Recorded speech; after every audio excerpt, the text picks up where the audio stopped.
All right, man. In November of 2021, well, December 4th, 2021 to be exact, that was a podcast that was created and went on air for the very first time. Not to make money, not to get famous, but to bring all sports fans together from different cultures, backgrounds, and races, ethnics. I can't even say that word, but ethnics. Y'all know what I'm talking about. And together, bring them all together, man, to talk about sports. That's it. Thank you.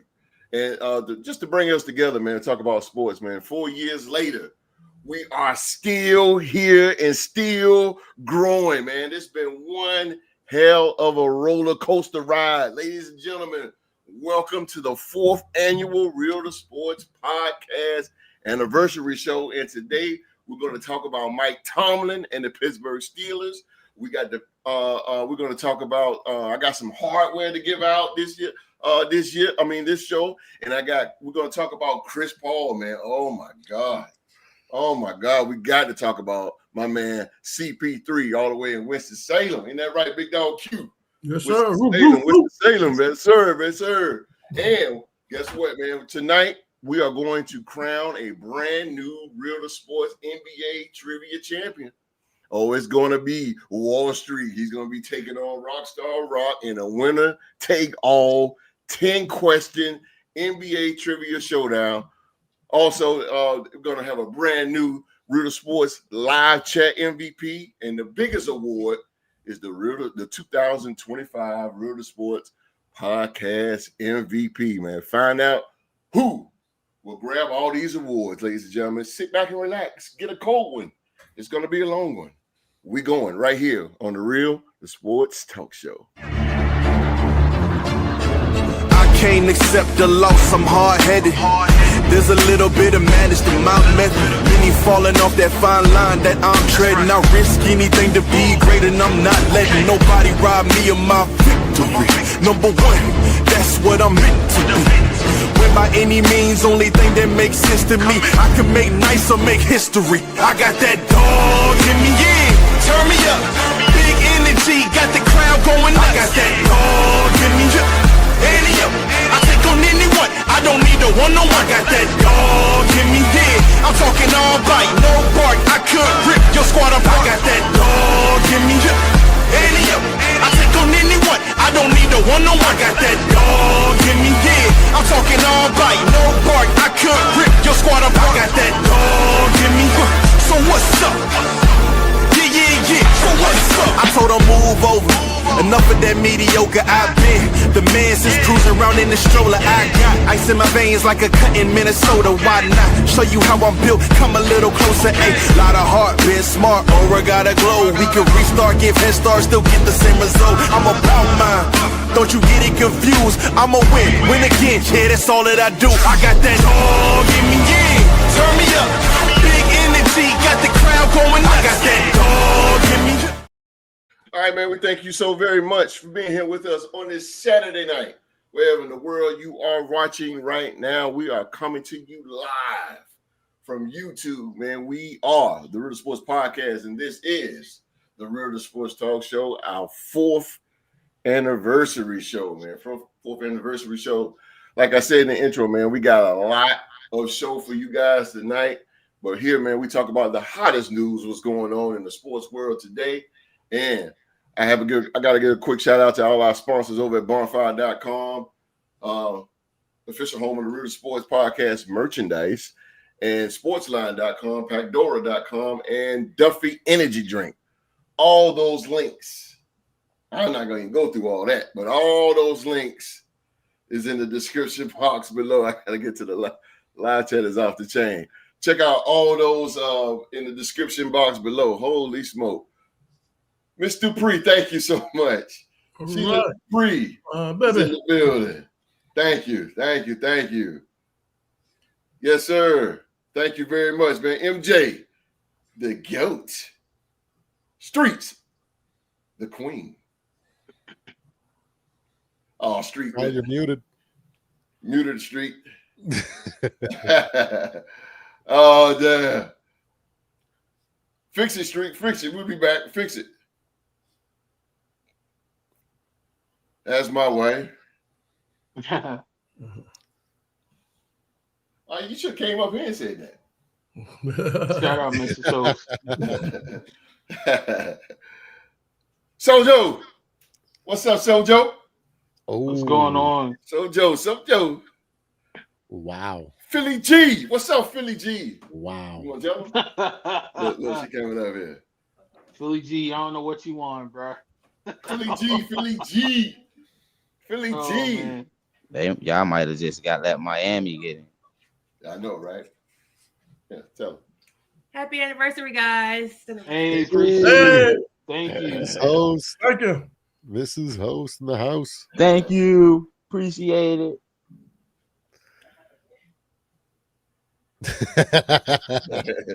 Oh, appreciate y'all. Y'all hooked me up on that one. Appreciate y'all.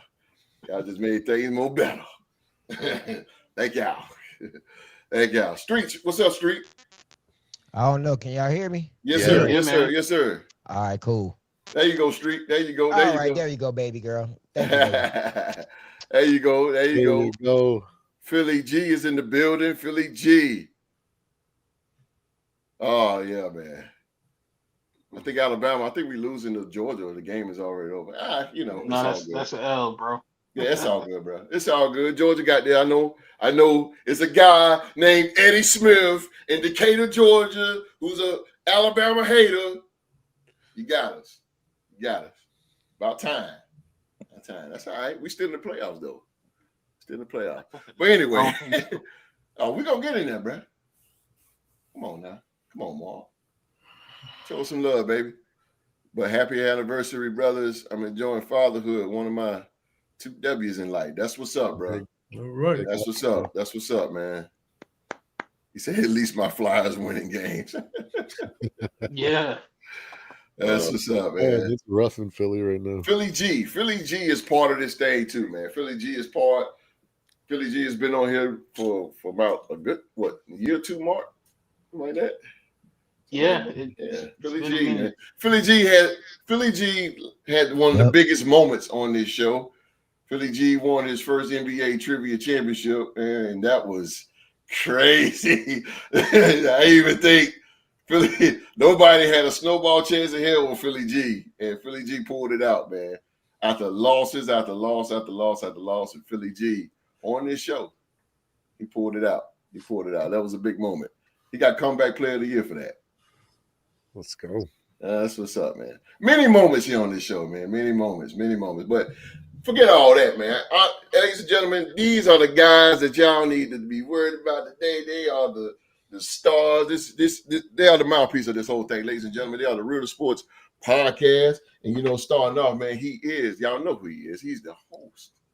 Yes, sir. He is the host of the Purple and Gold Bars podcast over on YouTube. Go check him out, please.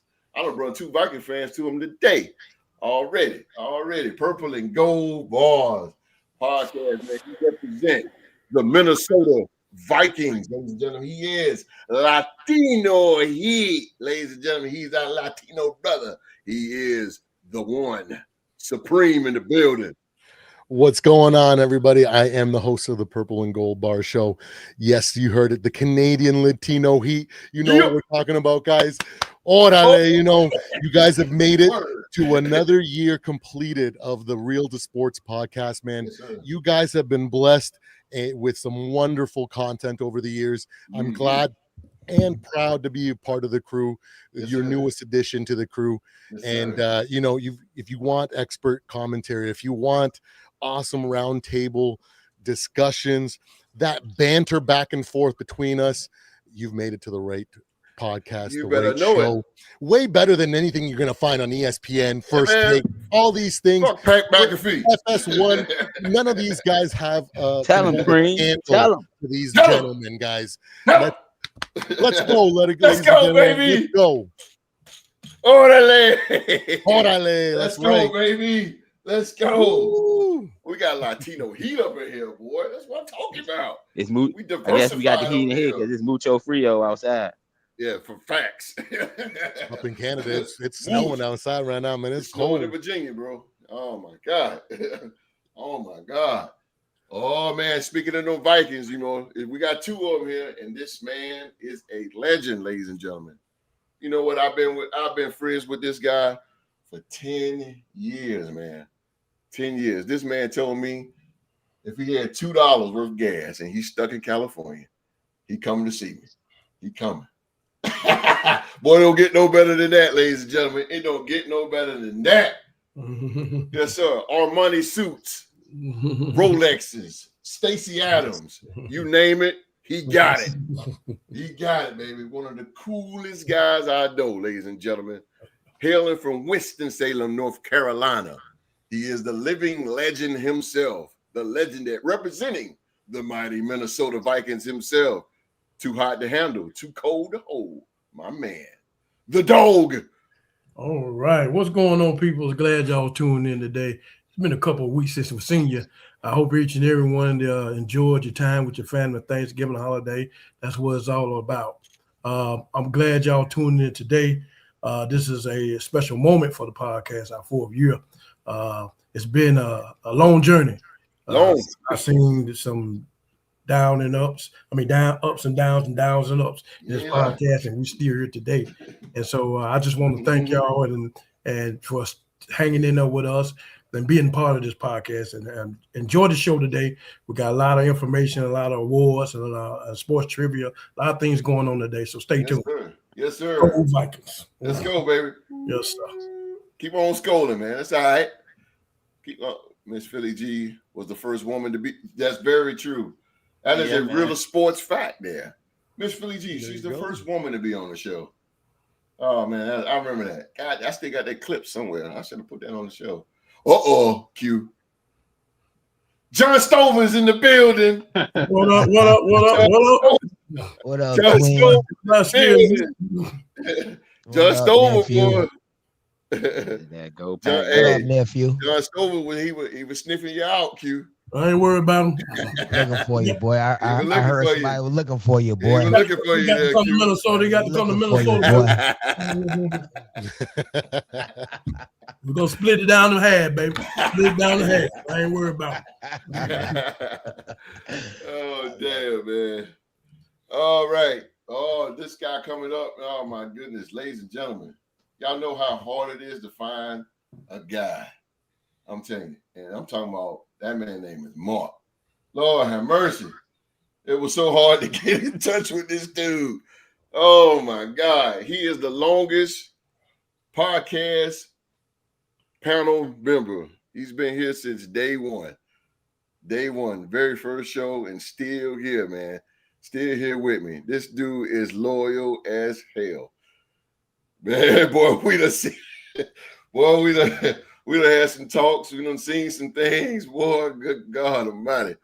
But this man he's been right here by my side, man, for these 4 years. He is the pioneer of this show. This is what Real to Sports is about, man. And he is my Raider brother. Yes, sir. Still in the Oklahoma State, still representing. Oh yeah, still undefeated in basketball. So yes, sir. Go Pokes. Hey, for real, they killing it on the hardwood. For real. Men and women, man. Yes, sir. Let's go. The 3-time Super Bowl champion. That's right. Yes, sir. 3-time, baby. 3-time Super Bowl champion. The Las Vegas Raiders. He's my Raider brother, the pioneer of this whole establishment. He is my man, Mr. Young Mark. Hey, man, I'm happy. I'm blessed. And I'm thankful to be here for another year with the Real to Sports podcast with my dog, the host. That man has helped me out through thick and thin. And this show and this platform has helped me out so much and allowed me to have a platform to speak to you all about college football and about men's mental health. And we've had a lot of great discussions here on this show and a lot of great moments. But I think my favorite moment of all, my proudest moment of all, is that I'm sort of a predictor.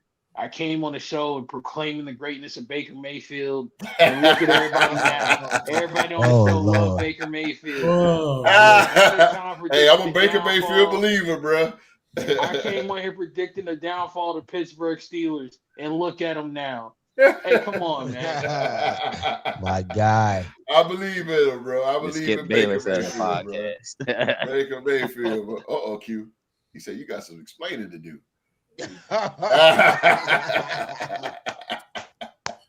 Always keep that same energy when you come to Minnesota, baby. I love That same it. energy. I love it. Got some explaining. Oh man, this man, ladies and gentlemen, is my fishing partner. Oh, man, we can't get out there. My fishing partner, ladies and gentlemen, he's recruited by the OG. I remember when the OG said, "Man, I got one. I got you. I'm going to bring you one right now." And I know when the OG bring me something, I know it's good, bro. OG don't play with that. I'm trying to tell you.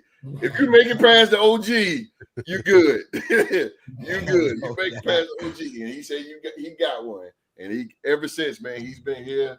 And like I said, man, I go to war for that brother right there, man. That's my dude. That's my dude, man. And we celebrated his 50th birthday. We had a great time. Oh, man, we had a great time at that party, man. And just chilling and vibing and everything else, man.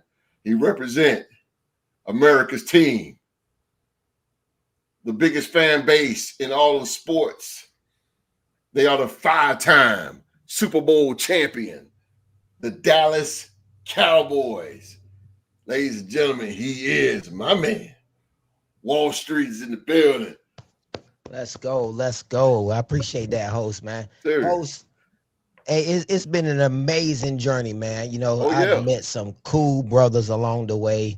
You know, and I think back, you know, I'm 50. I would have never met y'all any other way. You know what I mean? It's Right. really cool, man. It's an amazing. I met the OG up there doing a training session, and he introduced me to some cool brothers, man. And I'm really blessed that I met y'all guys, man. Y'all have opened up another aspect of my life. Some things I never thought I would be doing that I'm doing now. So it's just really been cool, man. You know, it's really been cool. Got me a new fishing partner, man. I like Yes, all sir. y'all guys. I genuinely like y'all dudes, man. Yes, So sir. Yes, sir. I really enjoy doing this, man. So it's really been a blessing, man. Really Yes, been a sir, blessing. man. Yes, sir. No doubt. It has been, Streets. It has been, Yes, boy. sir. Streets has given me some funny moments on him. One thing about Street, man, that dude funny, bro. He gonna get out some good ones, boy. He gonna get out some good ones. Yes, sir. That's right.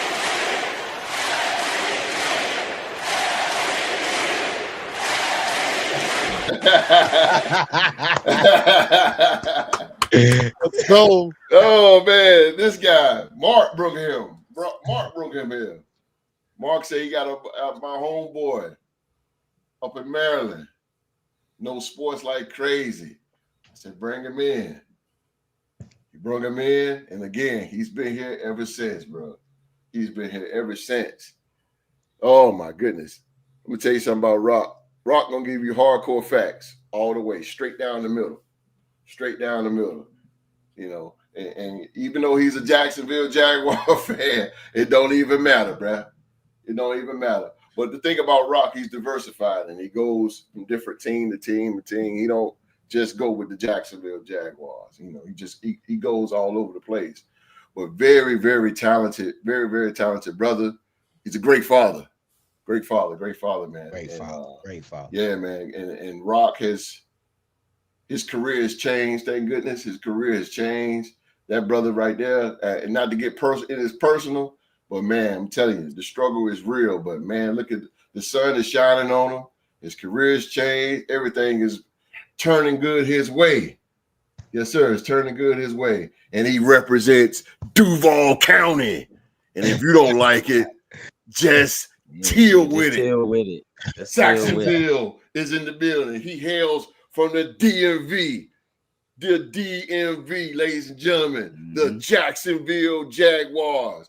This is last ride as reigning MVP, but he is the 2024 Real to Sports Podcast MVP. He is, ladies and gentlemen, Rockstar Rock in the building. So, I would like to say, first off, thanks. A big thank you to everyone regarding on the podcast panel. You know, you guys have helped me grow as a man, helped me grow as a father. You know, the words of wisdom that I have been, given, bestowed upon y'all. I had conversations with host Mark. Sometimes had conversations with Q Dog, as well as had conversations with Drew to the Game. You guys have really been like big brothers, little brother Mark. And me and Wall Street got our friendly budding rivalry. He takes shots at Sunshine, I take shots at Dakota. So I like that. But this is a blessing. Just like my shirt says, my Yes, hoodie sir. not lucky, just blessed. Just blessed, baby. No doubt, no doubt. Keep that going, and shout out to everybody that support our podcast. Keep supporting. Keep giving the thumbs up, the likes, joining our live chat. Because like once a great wide receiver used to say, "AB, business is booming, baby." So business is booming. Shout out to me being the 2024 MVP. Yeah. Yes, sir. And a big shout out to whoever's gonna carry that mantle for 2025. Yes, sir, baby. No doubt, man. He's been a No great doubt. MVP, man. He's been a great MVP. He's Yes, been a sir. great MVP, man. My man. I'll tell you, nobody else deserved that, man. Old Rock. My man Rock. You started off T-Rock, but then you was anointed Rockstar Rock by Drew to the Game. Drew to the Game. Yeah. Yeah. Coach Drew to the Game, matter of fact. Coach Drew to the Game. Coach Drew to the Game. Oh, love you right back, Brother Street. Hey, that's my dog, Philly G. Philly G. That's my dog right there. Philly G. Philly Gzo. Philly G. Man, 4 years. 4 years. 4 years. All right, fellas. It's time to get to the nitty-gritty. Let's put in some work, man. Let's lock this thing in, man. First thing we're going to talk about it again, ladies and gentlemen, here on the Real Sports Podcast, we talk about the hottest news that's going on, the hottest news that's trending. So get ready to be entertained. These guys are finna get ready to say what they need to say and do what they need to do right here. But we're going to start this thing off, man, with the Steelers, the Pittsburgh Steelers. That's right, the Pittsburgh Steelers. And I picked this up not too long ago. It says, this was actually posted today at 6 o'clock. I seen that. I said, all right, let's put this on the show. The Steelers, they say they won't fire Mike Tomlin. They face a decision on a contract. The Pittsburgh Steelers don't appear ready to break from tradition. Head coach Mike Tomlin will not be fired despite mounting criticism. This is reported by Adam Schefter. And when you get Adam Schefter, you know you're getting the truth. Yep. However, the Steelers must decide on a contract option for the 2027 as of March 1st, Schefter reported. Otherwise, Tomlin's deal is set to expire after next season. Tomlin has held the job since 2007 and led Pittsburgh to a Super Bowl title in his first season. The Steelers have not fired a coach in 82 years. However, Tomlin has faced increasingly heat as the Steelers have not won a playoff game since 2016, a stretch that includes five losses and 2 missed postseasons, despite a streak of 18 straight non-losing seasons. Recently, Steelers icons Ben Roethlisberger and James Harrison suggested that it might be time for the team to part ways with the 53-year-old Tomlin. The Steelers are known for giving coaches long runways. Chuck Noll coached the team from 1969 to 1991 before retiring, while Bill Cowher was at the helm from 1992 to 2006 before resigning. Tomlin replaced Cowher. Audible fire, Tomlin chants could be heard from Steelers fans during Sunday's 26-7 home loss to the Buffalo Bills that dropped Pittsburgh to 6-6. He said this, and I quote, "I share their frustrations tonight. We didn't do enough. That's just the reality of it." And this is what Mike Tomlin told the Pittsburgh press. The Steelers are still tied for AFC North lead with the Baltimore Ravens. The two teams square off Sunday, but patience is growing thin in the Steel City. You know how we had to start this thing off? Got to start this thing off with the MVP. Is it MVP? That is the goddamn going question, because I wants to know. I wants to know, MVP. Is it time? Is it time for the Pittsburgh Steelers and Mike Tomlin to part ways? Is it that time?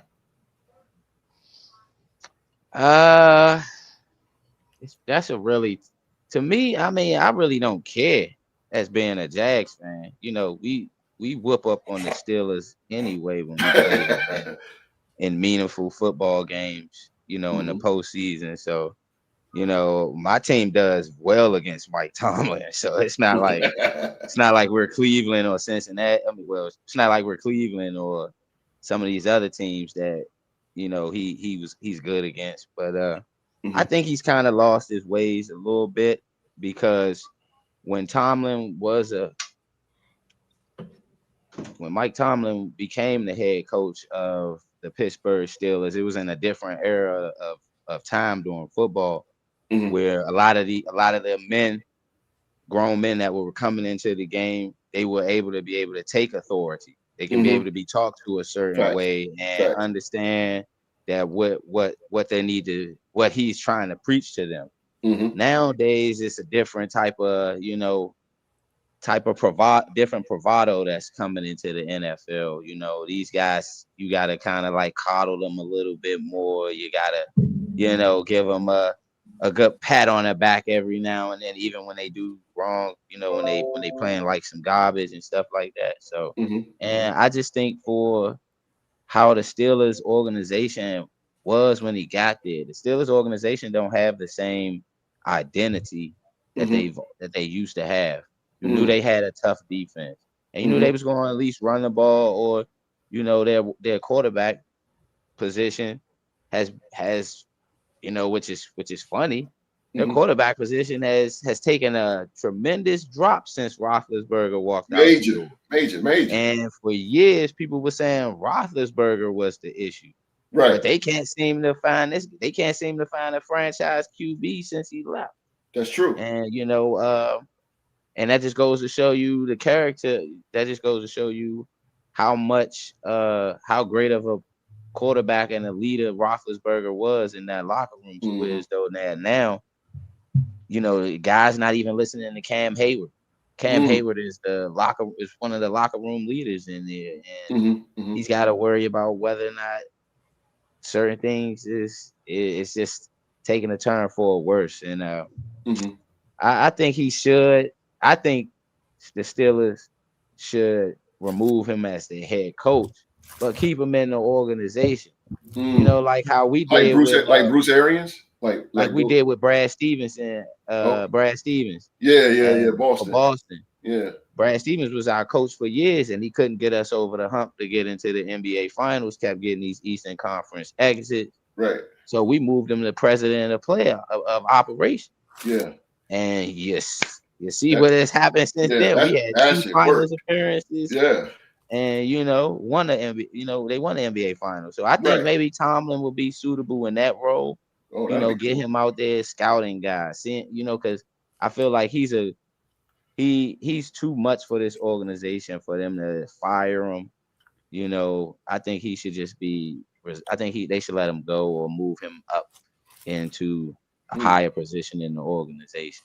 Because the man, it's not like he's had a losing season since he's been there, head coach. Right. It's just circumstances of when they get in the playoffs, they suck. Simple as that. Simple as that, though. You know what, Rock? That's a good idea. It's the same way with Bruce Arians in Tampa. He went from head coach to the office. Have him do something. Don't get rid of that man like that. He kept the organization afloat. Right, Philly G. The standard and the standard. Okay, Streets. What you think, man? What you think about Mike Tomlin, Street? Do you think Mike Tomlin should go? Pittsburgh should start over? Forget this tradition stuff. It's time to roll with the time. What you think? Or they should keep Mike Tomlin?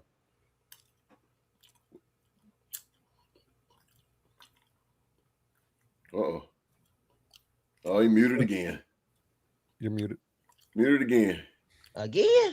There you go. Really? Can you hear me? Yes, sir. Yeah. Okay. Yeah, I don't think they'll fire him. to me, I think they will let him resign if they are to let him go. But to me, I don't think it's Tomlin's fault. You know, I think they have shortchanged. I don't know who the GM is for Pittsburgh, but I think they have shortchanged. I think they shortchanged Tomlin. I really do, man. I think they have not provided him with the quarterback to be competitive, and that just show his coaching prowess that he's able to keep them in the playoffs, you know, and keep them with winning records throughout his tenure. So I think they have shortchanged him. To me, I think they should the GM, if anybody should be fired, it should be the GM. Yeah, the GM come on with it. I think it should be him to go, because I think they have shortchanged him. They have hamstrung them by the quarterbacks they have provided him with. I think Roethlisberger was a shell of himself the last 3 years of his career. They should have moved on for him sooner than that. I don't think Tomlin forgot how to coach all of a sudden. You know, he's always having teams competitive. His only thing has been he has not had the quarterback since Ben, and I think they shortchanged him in that aspect. So to me, they might move on from him, but I think he'll be picked up very quickly. I don't see him sitting back being part of the organization afterwards. That's if they let him pick talent. No, if they let him be part of the, you know, if he's part of the talent picking process that I don't know about, then definitely maybe you know, maybe they'll bring him on. But if he's not picking the talent, oh man, keep going out on your street. It went out on you again. But you got a hell of an idea. That's a hell of a saying though. I like these. I like this. I like this. I like this. All right. Before I get to them Vikings up there, Mark, what you think, Mark? Oh boy. And I know.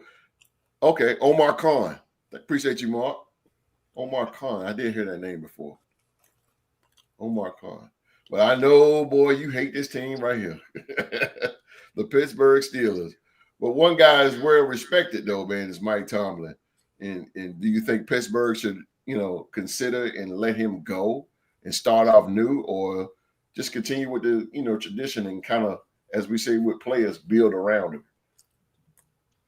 Well, if you are a longtime viewer of the Real Sports podcast, or if this is your first time viewing our show, allow me to introduce myself. My name is Young Mark, and I am by far the biggest Pittsburgh Steelers hater known to man. You can ask my boy Deuce. You can ask my man Mr. Woods. Ask anybody who knows me. I despise every single thing possible about this organization and what they stand for. I have been begging the football gods to send this team into football hell since I could first form words out of my mouth as a kid. I hate this team so much. And I say all that to say, and Street took the words right out of my mouth, you're blaming the wrong person here. Yeah. It's not necessarily Tomlin's fault, but I think Tomlin, because he's the face of the franchise, so to speak, everybody's blaming him. But in reality, they have not necessarily coaching issues with that team. They have more so personnel issues. A lot of their first-round picks and a lot of their free agent signings have not panned out recently. I think about Chase Claypool. I think about the quarterbacks that they drafted, like Landry Jones from Oklahoma, or even my guy Mason Rudolph from Oklahoma State. They tried to draft these guys even while Ben was still playing, but none of them panned out. That was the team that Josh Dobbs started with, believe it or not, and they couldn't even get anything out of him. So I think personally, it's Omar Khan who needs to be on the chopping block and not Tomlin, because like Street said, despite having lackluster players and players who are older and don't necessarily have as much in the tank as they did when they were younger, Tomlin still gets the most out of that team and still somehow, some way overcomes not having a franchise quarterback, overcomes having an aging defense, overcomes not being able to draft well at skill positions like running back and receiver. He overcomes all that, and despite all of it, at least gets his team to the dance. And I would say, as a word of caution to Steeler fans, if you want to be stupid and push your team into the flames of football hell, by all means, come on and join me and the Raiders. We've been here for about 40 years. You ain't I'm lying. happy to have you down here with me. You ain't lying. Really, at least they got a coach. My soul. But I would say look down the street at your in-state neighbor in Penn State, going to college for a second. Mm-hmm. Don't fire your head coach if you don't have a plan of who you want to hire after. I agree Penn with that. State nearly wrecked their program to Kingdom Come by firing James Franklin, who, like Mike Tomlin, had gotten stale. He had been there a while. Mm-hmm. Fans were feeling like he couldn't win the big one, and they wanted him out. Well, Mm-hmm. at Penn State, they actually chased James Franklin out, and it took them damn near the entire football season to find his replacement. You don't want to be in that position if you're Pittsburgh, because if you struggle to find a replacement for Mike Tomlin, you're going to prolong this rebuilding process and be in football hell even longer. So if you're going to fire him, who do you have in mind to replace him? That would be my biggest question for them. That's a good question, because nobody been interviewing for this job. Nobody, because it's so prestigious. 3 coaches. They haven't. Huh? One more thing I just want to say, or hear me out, Pittsburgh. If you are sick of this man, there is another option where it benefits you as well. You can always trade Tomlin, because I'm pretty sure the Giants would trade with you. I'm pretty sure the Raiders would trade with you. I'm pretty sure Miami would trade with you. There are a bunch of teams in the NFL I'm pretty darn sure would give you cash and draft pick compensation for Mike Tomlin. So if you are ready to move on, that's one way where it's a win-win for everybody involved. You don't have to fire the coach, and at least you're going to get something in return if you do get rid of him. That's a good point. Aim it more towards the GM. And I'm gonna say this and shut up, but you hit some with the GMs. GMs are not being held accountable as well. They're going straight for the coaches. GMs need to be held accountable. They because they just as terrible as anybody else as well. But yeah, I agree with you, Mark. I agree with you on that too. All right, let's get to these Vikings. See what these Vikings got to say. Supreme, what you think about Mike Tomlin? Mike Tomlin here. Should the Pittsburgh Steelers continue their tradition, keeping 3 coaches, or is it just time to just go with 2025 into 2026 and just roll with the times now? Is it time to start fresh, or time to keep good old Mike Tomlin? What should they do? Now, I'll preface this by saying, I may not have the football IQ like some of these guys do. You guys definitely know a lot of football.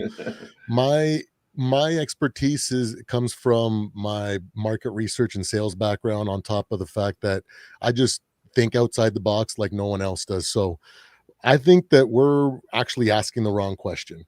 Okay. I think it shouldn't be, should we fire Mike Tomlin? I think it should be, do they actually finally commit to a rebuild? Because this team their motto has been, we don't rebuild, we reload, right? And it's worked for so long. Okay, let's be real. But the thing is that if you, to use the gun analogy there, right, that they use, if you take a gun from like the 1930s and you just keep putting modern bullets in there, right? If you have an expert behind that gun, they can do a lot of damage. But eventually, these modern day technologies, the materials that they use, the components, just the research and design and how it is, you're not going to be able to compete with that for that long. And I think that's a massive factor here. Like, the foundation is definitely got, like, with another analogy, when you get to a point where you got a house that's 100 years old, you don't just stick with the original foundations. You tear it all down and you rebuild from the ground up with modern everything. Right. And that's just, I think it's a testament to how good Mike Tomlin is at being able to do a lot more with a lot less, and with an older scheme and philosophy. Right. And when you think about it this way, you go, who would you rather gamble on? Okay. Mike Tomlin, that has been able to basically do incredible things for the last how many years, okay, to trust him to do a rebuild and actually commit to a rebuild ground all the way up, or bring in one of these young guys that maybe is an offensive coordinator somewhere else, that as high a ceiling and potential he may have, hasn't been a coach, or maybe a younger coach that is offensive minded, or whatever it is, right?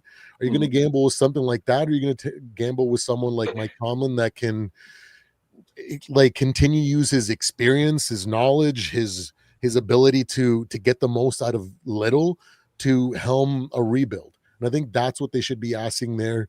There could be some questions when it comes to the GM, but at the end of the day, it goes to like, if you guys are just constantly reloading an old gun, it doesn't matter, because these new teams, these new offenses, these new philosophies, this new generation is coming at you with better parts, better materials, new philosophies, new strategies, and eventually you can only reload for so long before you have to invest into a brand new piece of weapon there, right? So I think what they should consider is actually doing a full rebuild for the first time, because if you reset and you do a really good job at rebuilding, which I think Mike Tomlin could be able to do, you set a foundation that can also last for another 20, 30 years. And then you can go back to your retooling, reloading kind of philosophy that has worked so well, and then bring in another like-minded coach like Mike Tomlin when he is ready to move to the front office or just retire all out. That's where my mindset came to it, because I looked into it. I was like, have the Pittsburgh Steelers ever rebuilt? And I'm like, no, like really not in modern day football, right?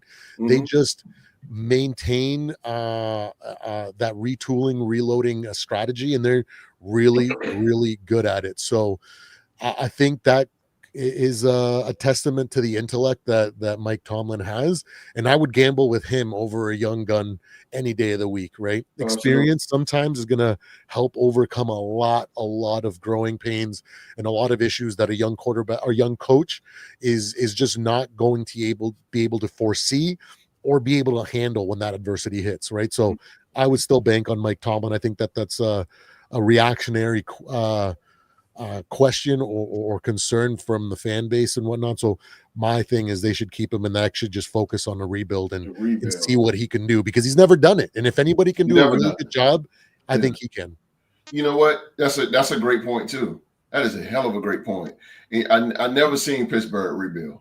I never seen them. They always pieces here, pieces there. Ooh, I got something to say. Ooh, boy, I got something to say. Q. Mike Tomlin. Old school.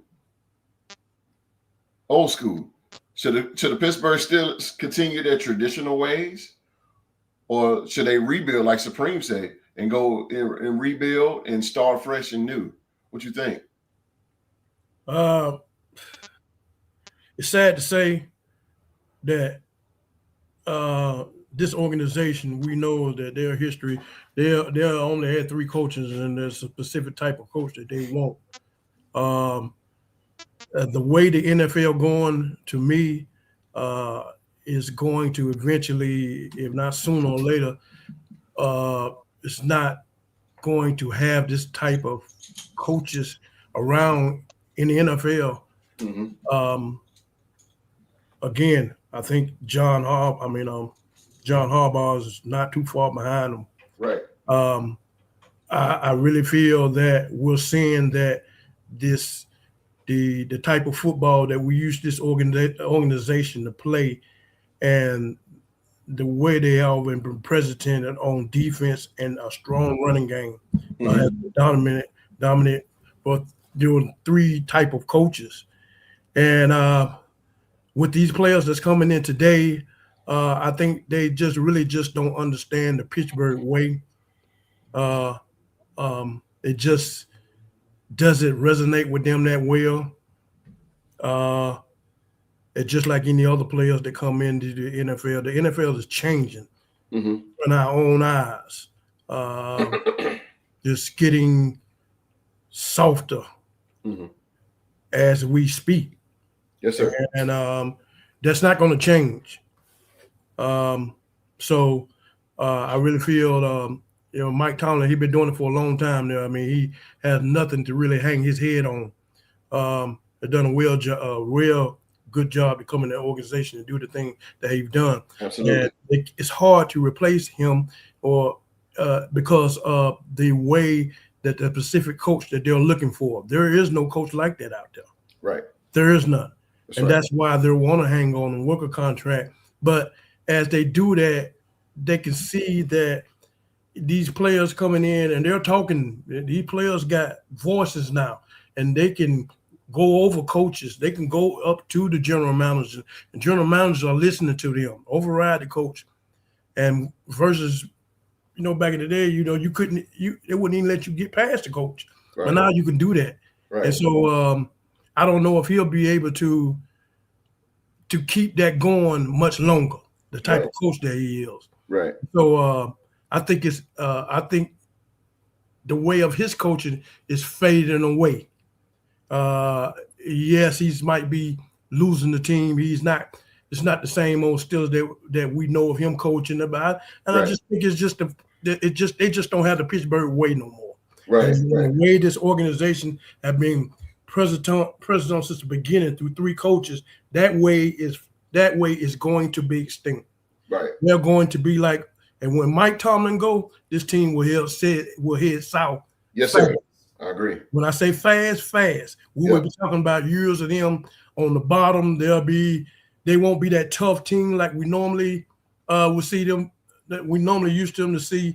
So I really feel like if he goes somewhere, they let him go. Maybe he go to the Tennessee Titans or something. And he can just resurrect that program, get that program back right. Because they'll allow him to bring in that toughness that in that old school football. Change the ways of that organization. Mm-hmm. So I really figure that they're headed in a different direction, and whether he knows it or not, maybe he feels it. Maybe he feels he's losing the grip on this team that he normally would have that kind of tight grip. And I think maybe it's real soon that we won't Mike Tomlin won't be around, and to say that they should get rid of him or keep him or look for another head coach, it's hard to say, because if you want to keep his ways of him coaching and it hasn't produced or producing anything, you make a change. But when you make that change, you got to understand what you're doing. You're giving up on your legacy. You're giving up your legacy. You're going to play a entirely different Pittsburgh organization than we normally used to seeing. So that's what we got to get used to seeing when he's gone.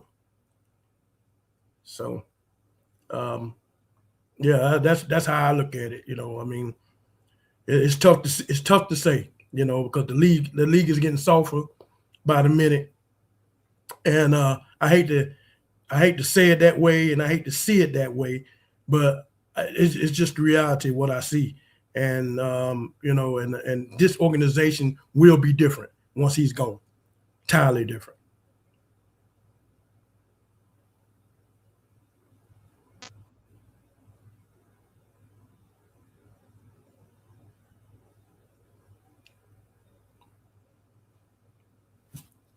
Host, we can't hear you.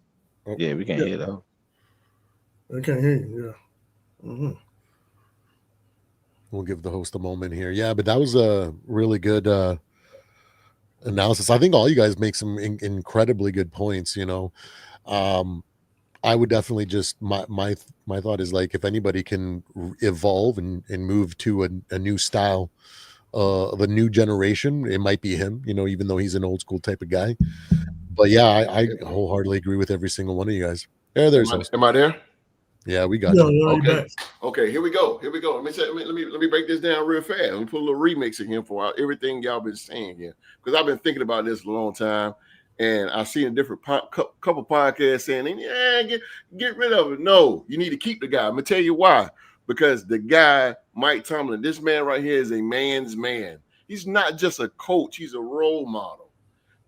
Look at the adversity this guy has been through. He's been through that motorcycle joint with Ben Roethlisberger. He has had the adversity with Antonio Brown. He has had quarterback carousel with Justin Fields and Russell Wilson. He went through that. He just recently went through with George Pickens.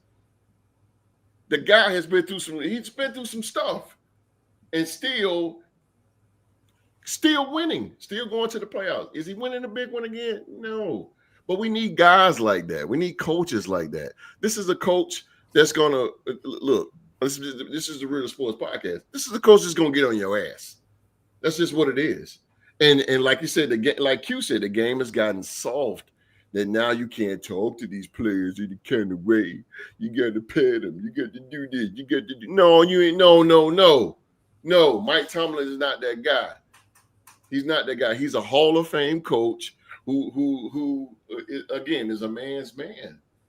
And we can't do that, bro. I agree with Pittsburgh. I'm glad that they kept him. I'm glad that they kept him. And what Supreme said is rebuild.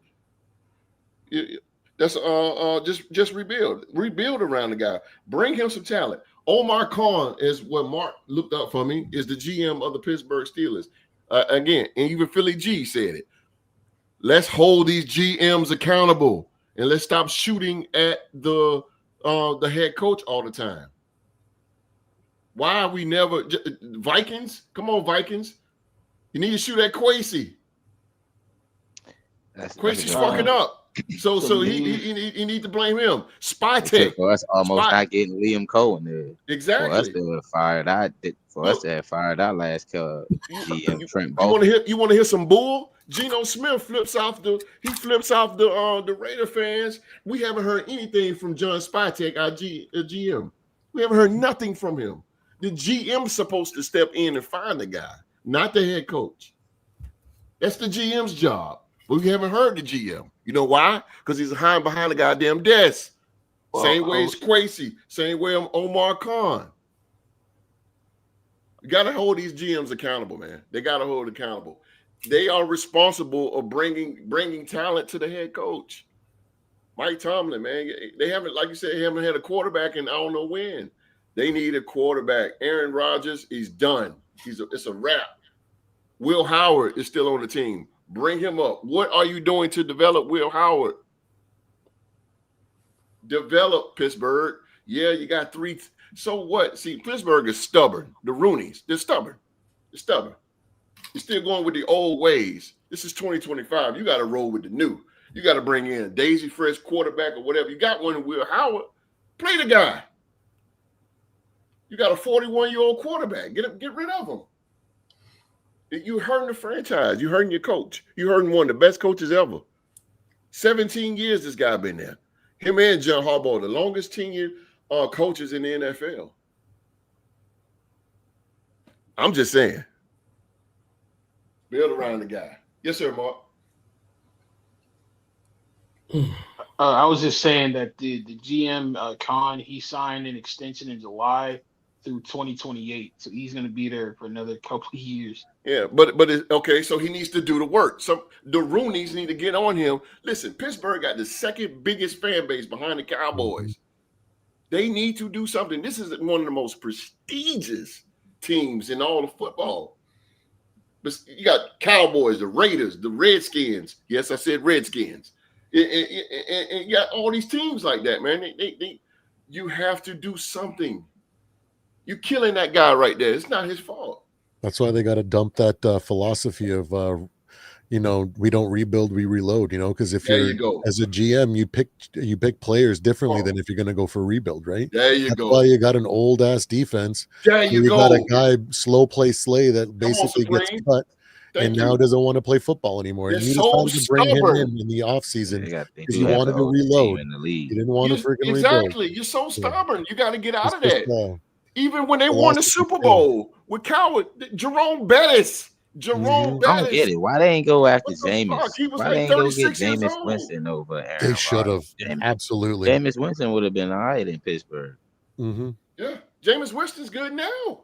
Yeah. He's still above average. He probably could have been he could have took over at that quarterback job. QB rate was like an 89. He could have probably took over and been a quarterback. Could be a good transition quarterback. Yeah, he's better than people give. He could throw a lot of interceptions, but man, he'll eat a bunch of W's too, all the way through those interceptions too. Yeah, he just throws to the wrong team from that.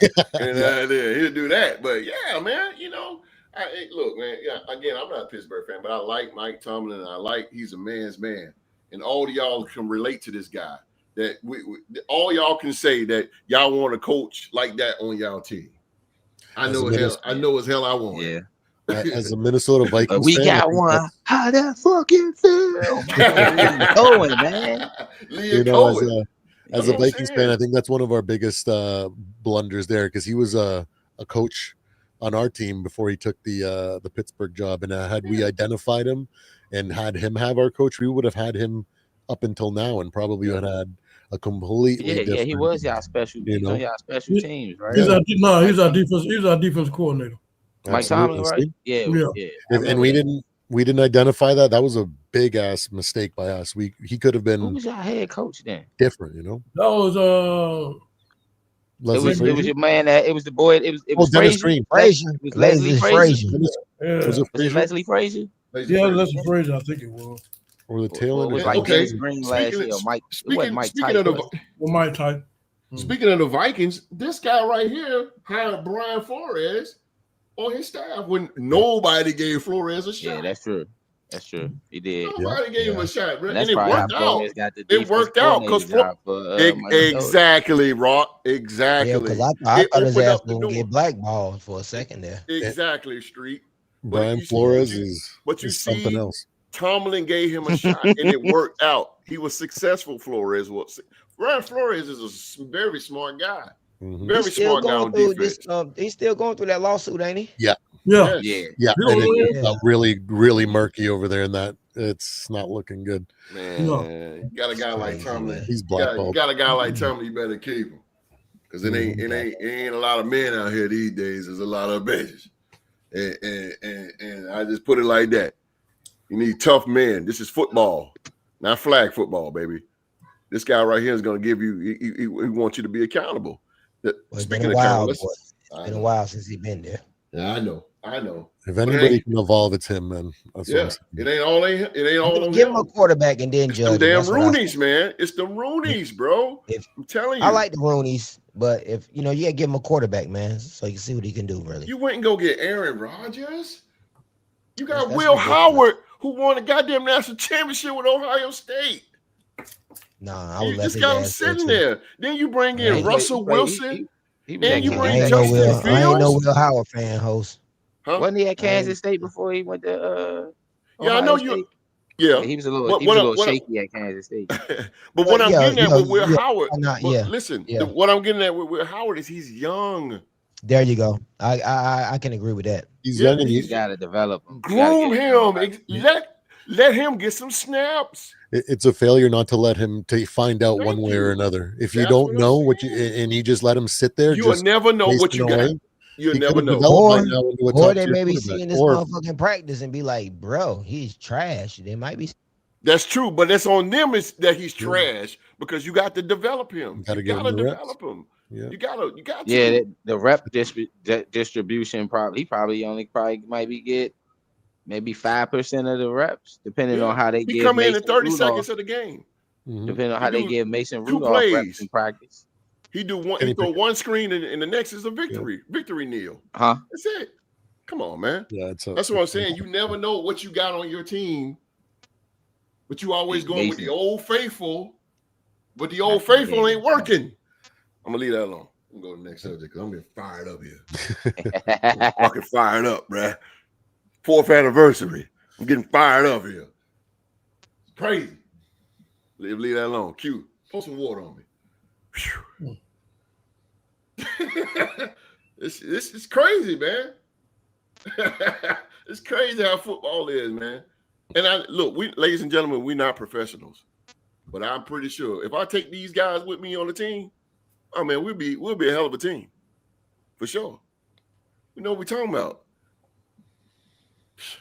Next, let me go. Let me shut up. We're winning one game in 30 years. That's what I was thinking about, right? Bart, goddamn Bart. Oh, boy. I ain't fooling with Bart today. I ain't fooling with Bart, man. I'm trying to keep my heart rate down, Trying to keep that down. Oh, man. Hey, man, thank you guys. This is 4th anniversary, y'all. Thank y'all for being here. We just talked about Mike Tomlin. That was deep because I was going to boldly go with no man's going before with that one because, like I said, I've been looking at some podcasts and, boy, I just don't agree. They just everybody on podcasts play it too safe. Say what it is. The Roonies need. Let me let it go. All right, next subject here. Listen. Next topic here. Oh, I'm really gonna get pissed. Oh yeah. I'm really gonna be pissed. Oh my God. I'm really gonna get pissed, y'all. Chris Paul. Yes, sir. Chris Paul, CP3. I know CP3. One of the greatest point guards of all time. Mm-hmm. Has been let go by the Los Angeles Clippers here. This is said. This is from the Mavericks, Dallas Mavericks thing here. It says how a Mavericks game led to Clippers sending Chris Paul home. One of more shocking stories of the NBA season happened when the LA Clippers announced they were sending veteran point guard Chris Paul home from a 2-game road trip. And it didn't seem like they welcomed him back to the team at any point. He hasn't been cut or waived or traded yet. But it seems like that could be happening in the near future. There are several reasons why this decision was made now, but it appears to stem from a clash between Chris Paul's leadership style and that of the coaching staff. And the most apparent example happened in a recent game between the Clippers and the Dallas Mavericks. Dallas played the Clippers on the second night of a back-to-back last weekend, and the Mavericks came away with a 114-110 win behind 35 points from rookie Cooper Flagg and 23 points from Klay Thompson.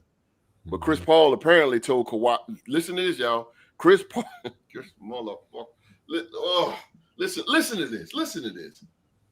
Chris Paul apparently told Kawhi Leonard to switch his defensive assignment, something assistant coach Jeff Van Gundy was not pleased with.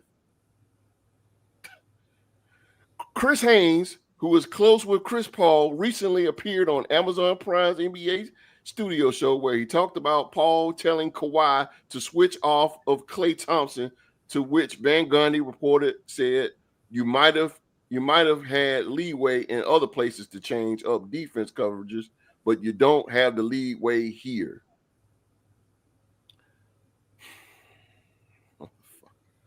I swear. Chris Paul announced a few weeks ago that this will be his final season in the NBA, ending a legendary 20-year career, but this is probably not how he imagined it would happen. Maybe he gets released and can sign with the OKC Thunder, no, so that he can finally get his ring. But he wanted to end it close to his family with the organization he helped build up. The Clippers were a joke of an organization. You hear that? The Clippers were a joke of an organization before Chris Paul got there, and they still is. But they became a real contender there. Yeah, right. And he's the best player in franchise history. For him to go out like this is almost disgraceful, but the Clippers have been a media mess all year long. This pisses me off big. Q. I'm going to start with Q because Q is a Winston-Salem, North Carolina native. He knows Chris Paul's family. Speak on this, man, with this Chris Paul thing. I'm getting fucking fired up. Swear. Oh, man. I mean, that's a shocker, really. Shout out to Chris Paul. Bullshit is what it is. The hometown, Winston-Salem. Know his father, Charles Paul, really well. Is a very, very well-respected man in the community. Way before Chris Paul even played high school ball, his daddy was respected. It's sad to see it go this way. I think the biggest thing, with Chris Paul, the way they're coming at him like that is just not because of his longevity, his career. I just think because he's not getting the respect because he don't have any championships under his belt. Thank you. Yep. I think it boils down to that. It's like, that's what they're looking at, and they won't respect him. Not the fact that he know all, seen all, know how the NBA game is and everything, and so they're looking at like you're really just nobody really here. You're just like one of the guys here. Whatever that was, it was in the past, and so you need to listen and play like other players and stop basically telling other players what to do. And so they maybe felt like he was going to be a counselor to the team. Mm-hmm. And so that's why they did what they did. I hate that. I don't think because a person never won any championship doesn't make them a great player. We all know Chris Paul was a great player, one of the greatest point guards to ever play the game. The numbers proves it. Hell yeah. But they're gonna always look at championships. They're gonna always look at that. And when you don't even have one under your belt, it's like they won't respect you. And this man done been around, and most of them, a lot of them kids were babies, maybe 1 year or 2 years old, and so but that doesn't mean anything to them. So I think his disrespect of who he is as an NBA legend was done wrong, and I really hate it for him. I mean, but that don't take away from Chris Paul, man. I mean, this guy came in and he did the things the right way in the NBA. He'll never figure out. He'll be one of the greatest point guards that ever played in the NBA. Yeah, right he is. So that's just terribly wrong for them to do that. But I see how they are. I mean, they just basically disrespecting the man legacy. Yeah. That's what they did. Yeah. They were like, damn you. You just a player just like everybody. You don't be telling nobody what to do, who to guard, none of that. Yeah. Even the assistant coach felt like he was disrespecting him. But I mean, at the point, who would I be to question Chris Paul, even if I was assistant coach? Because this man has done it for 21 years. Yeah. He gonna make my job easier. If anything, I mean, I ain't got to say much because hey, it come to me after coach. Hey, Chris Paul, that man been around 21 years. If he telling you something out there on the court, he done seen it all, done it all. You need to take some pointers from him. And so I ain't gonna try to discredit the man in front of the young player, or tell him that don't do this and do that. So I just feel like Chris Paul, man. I really feel for you, man. You're a Winston-Salem legend. You're gonna always be a Winston-Salem legend here. You held it down for the Trey folk. And we don't have a whole lot of people that come from here to come to the NBA and do what you done. You got a good family, and so they just ain't ready for you. So you can just ride off into the sunset. This your last year, man. Hey, the job well done. That's all I can say for you, my brother. I'm trying, y'all, to hold my composure here. I'm trying. Help me today. Streets. Chris Paul being let go by the Los Angeles Clippers here, man. Give me your thoughts on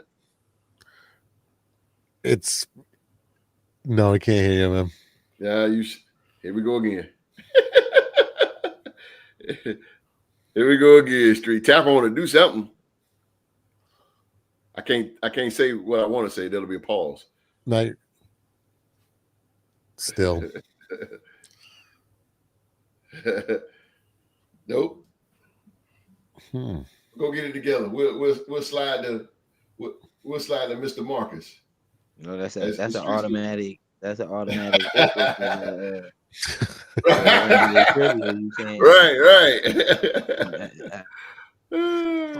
It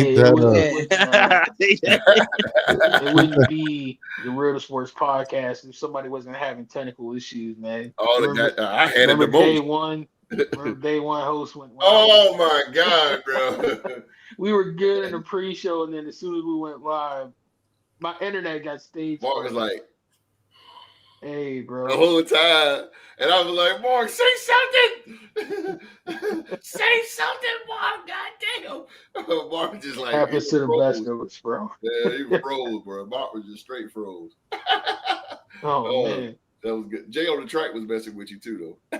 Yeah, he was. Yeah, God, man, that's crazy. So, what you think, Mark, man, with this CP3 thing? Because I'm just ready to unfold like a chair. So, whoo. Like you, I was pretty livid when it happened because they didn't do it at a reasonable time. They literally fired him in the middle of the night. Like the news broke at like 2 or Yeah. 3 in the morning East Coast time, Absolutely. which is very crazy to me. Like that's it's insane given like how much he did for that franchise. Like why you unceremoniously dump him like this. Absolutely. Absolutely. The justification that I've heard from it was, yeah, he was clashing with Tyronn Lue, the head coach, and clashing with the assistant coaches and stuff. And I'm like, that's you should have known what you were getting when you signed up for Chris Paul. Like that's just who he is. Dude's gonna be a leader. Yes. He's gonna fire up your team and try to help your team win. But at the same time, like, to keep it real with you, considering who's on that team, or are we surprised that a professional like Chris Paul would clash with those types of people? And what I mean by that is you hear all the time about James Harden and how toxic he's been in locker rooms and missing curfews and partying and just running like a lawless shop. And then you hear about how unmotivated Kawhi Leonard is and how monotone basically he is when it comes to being on the court or off the court. So when you got guys like that as like your star players and you know, seeing the place of the franchise, then you would think Chris Paul would be a breath of fresh air for them.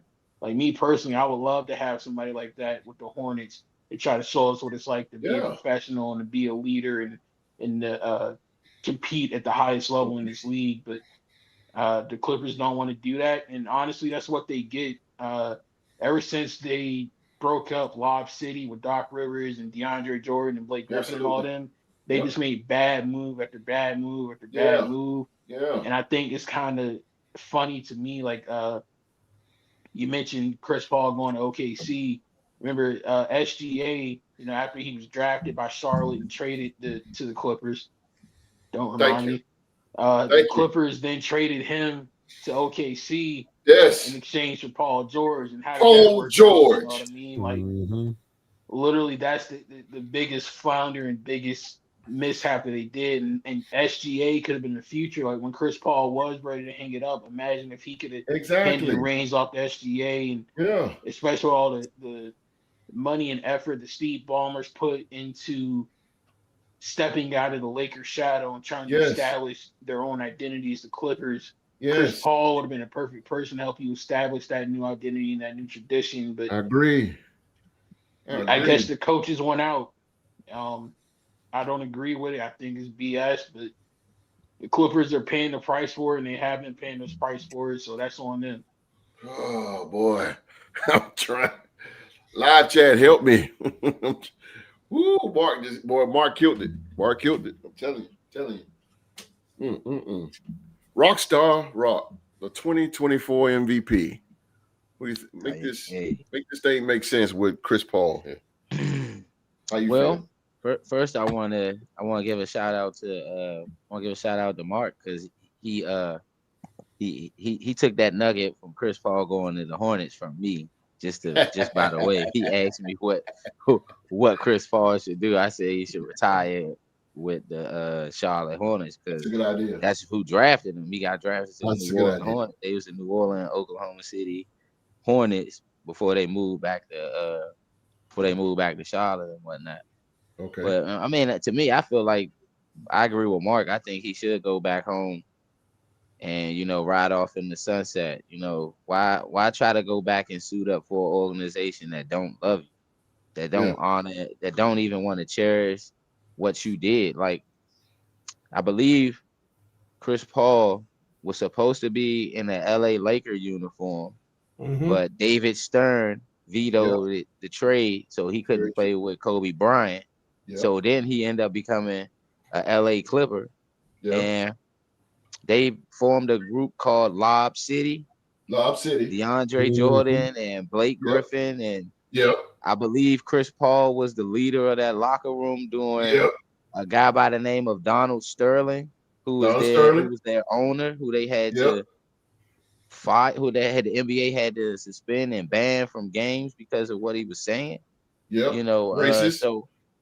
And I understand Chris Paul get a lot of flack from people within the NBA about him being a politic type of guy. You know, they say he's always politicking here and there. But I mean, I don't know him, so I'm not here to judge the man's character.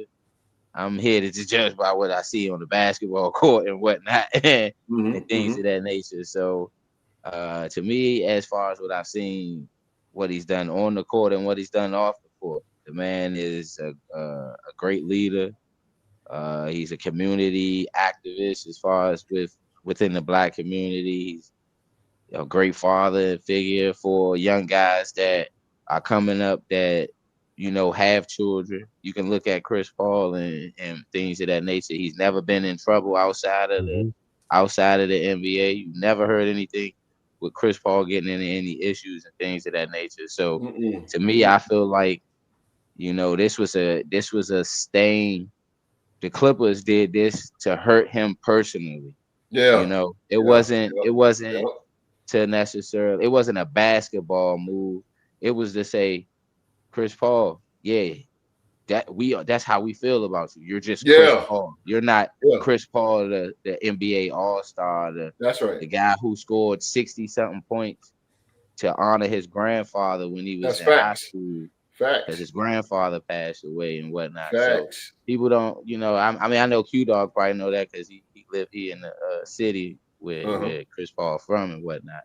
But, you know, people outside of that probably didn't know that, you know, or if they did, you know, that's an honorable thing, man. You don't do nothing you don't do that to a guy that actually put the Clippers on the map, you know. Kawhi Leonard probably wouldn't have went to play with the LA Clippers if it wasn't for what he seen Chris Paul do to bring that organization into the limelight per se. So, and you know, I just think it was just a bad move. It was bad by the Clippers. But hey, what do you expect?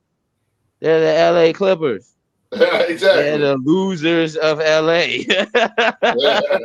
They're the losers. Like I think they lived in the basement of Staples Center for about ages before Steve Ballmer decided I'm gonna put them in Inglewood. So they're not even in LA now. They in Inglewood. So I guess they in a new town, new city, new attitude. So they forgot what Chris Paul did for them in the past. But that's the thing about it, man. Sports is a what have you done for me lately type thing. So you're absolutely right. I like that. I like what you just said. It is what you done for me lately type thing. And like Q said, it's sad that you get judged on not winning a championship. And in New York, if you're watching, because you know if you're watching, we had an argument. Well, I ain't gonna say argument. A debate. Same thing about Jeff Van Gundy though. Who Jeff Van Gundy? Question Chris Paul. He ain't won a championship. Exactly. Him nor his brother did. So me in New York, we had this debate a long time ago, and you know we was talking about the Raiders. No, it wasn't the Raiders and Cowboy. It was somebody, and we was talking about a player, and he was like, "Well, they ain't got a championship." I said, "Bruh, championships do not define a player. Who told you that? Who told you that? Just because he don't have a championship, that don't mean he's great. Reggie Miller was great. He went to the finals and lost. He don't have an NBA championship. Allen Iverson, he went to the finals and lost. He don't have an NBA championship. Hall of Famer. Come on, man. Like I don't understand it, man. Reggie Miller. Who else? Reggie Miller. Allen Iverson. Sheesh. That's a long laundry list. You going to stay in basketball, or you going to basketball? Just in sports, period, man. Having a championship don't define you, man, and that's sad. Oh, he ain't got a championship. What that's does true because they try to say Draymond better than Kenyon Martin, and if you look at Kenyon Martin highlights, his highlights is shitting on Draymond Green's career highlights. On it, bro. You kidding me? He's way better than Draymond. Draymond is a greater passer, but come on, man. NBA, Draymond Green is a tough guy in the NBA. Yeah, but if you put him in the NBA with Kenyon Martin back in the early 90s, 90s in the 2000s, somebody would have been punched Draymond Green in the mouth. I'm surprised nobody in today's NBA have done it. Exactly. You know why though, Rock? Well, somebody did do it. Who punched him? Homeboy that got traded to Washington. That got into a fight with him during training. Jordan Poole didn't punch him. Jordan Poole I pushed thought he him, did. and then he received the punched Jordan punch. Poole's a bitch. Yeah, Jordan Poole didn't punch Draymond. He pushed Draymond, and then My Draymond bad. stole I off thought on he was him. gonna punch him. I'm talking about somebody really going up to Draymond Draymond and socking him in his shit and telling him, "Yeah, keep that shit over there, bro." That's what I'm talking about. That's what I'm talking about, man. My bad. Streets back. You back, bro? Give me. Yeah. I don't know what the give me your give me your how you feel about Chris Paul being let go by the Clippers. Well, I don't really feel no way about it, man. I think when your mouth start outweighing your production, it's time for you to go, man. It's time for you to go. I think Chris, had a great career. But man, some people ain't pleasant to be around, bro. And then, like I said, when your production ain't meeting up with your mouth, oh boy, want to be around you. You all right? You backdooring you backdooring your head coach. You going behind his backdooring him. Look, let me tell you, I manage a group home, and I got people that's under me and stuff like that, so to speak. I don't want nobody backdooring me if I tell you this is the way I want it. Don't go behind me and do it a different way. That's backdooring me. So I don't like that. If it let me fail my way, okay? If you don't agree with it, that's fine. When you get the head coach position and you're the head coach, you can do it your way, bro. But don't be going behind me, backdooring me. It's sneaky. It ain't cool. I don't like nothing about it. And Chris ain't the type of person I would want around me if he doing something like that. So to me, I think Tyrone, I would have cut his ass too. I would have cut his ass in the middle of the night.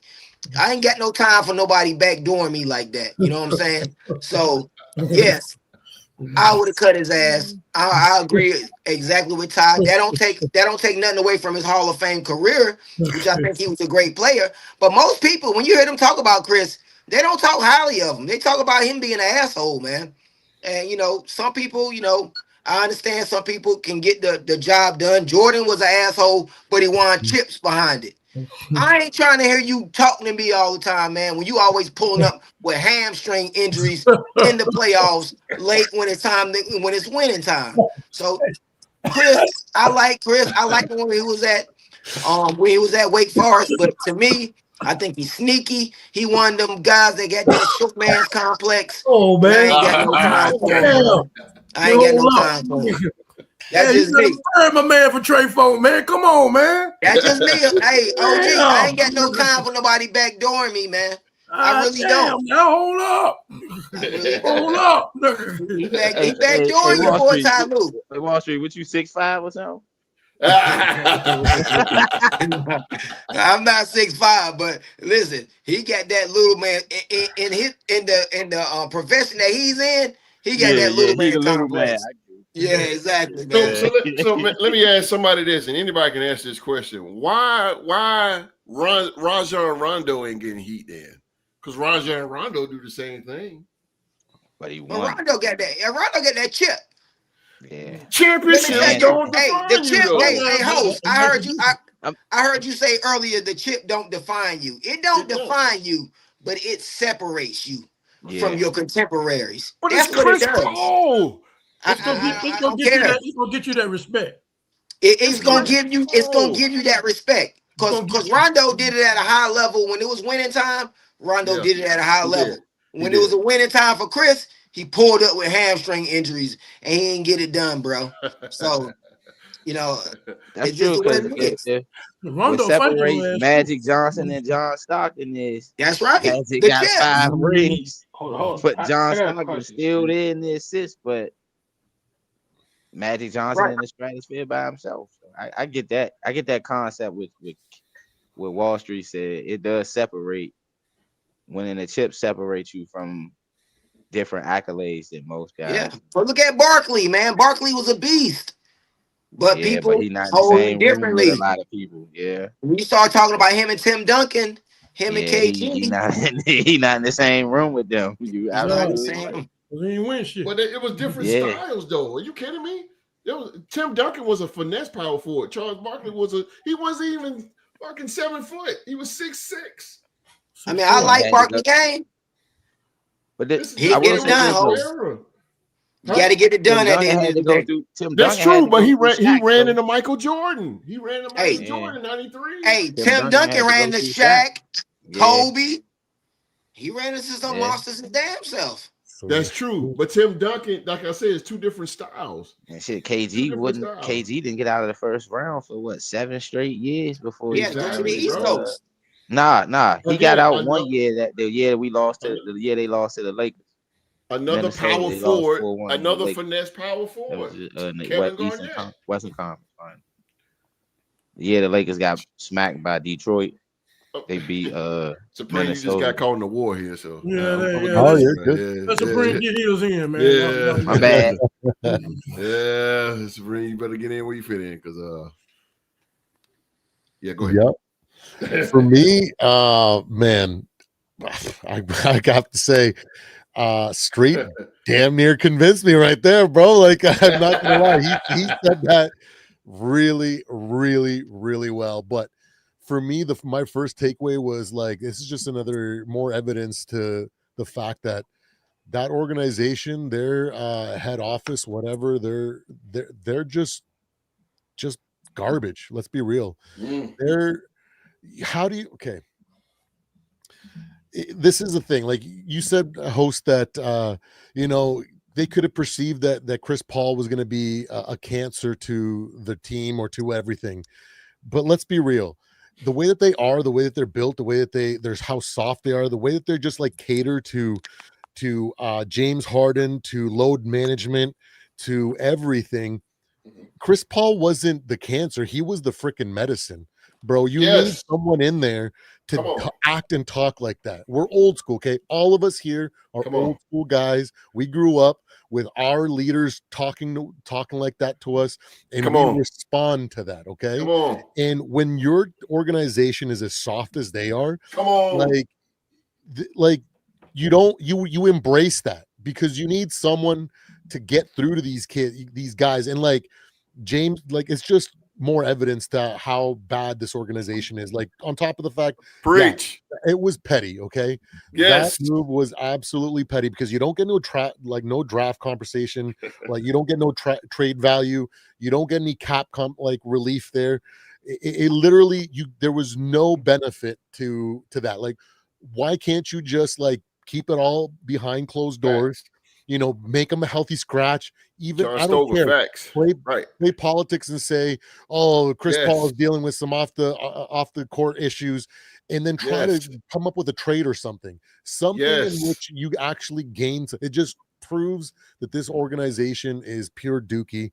Like, it just bugs me, because to me, it started with me when they broke up Lob City. Like, that was an incredible era in basketball. That was the last time where I was really, really in deep with the NBA. And then I've kind of come back and forth because my Raptors have, in the last couple of years have been rebuilding and not been doing great. So I kind of take years off here and there. But that era was one of the best eras, in my opinion. And to go from that to what this organization has become, and then for them to take basically a cultural hero here up in Canada in Kawhi Leonard and just do him dirty the way that they've done, where I get it, they placate to him too much with load management and stuff, but he's still one of the best players in NBA history.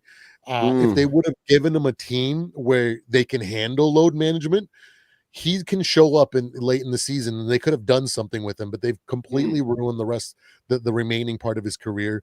But I will have to give credit where credit is due. Street said it really good, man. I can't deny that, though. Like, when you're hard to be around and you're not putting up the numbers and whatnot, I get that as well.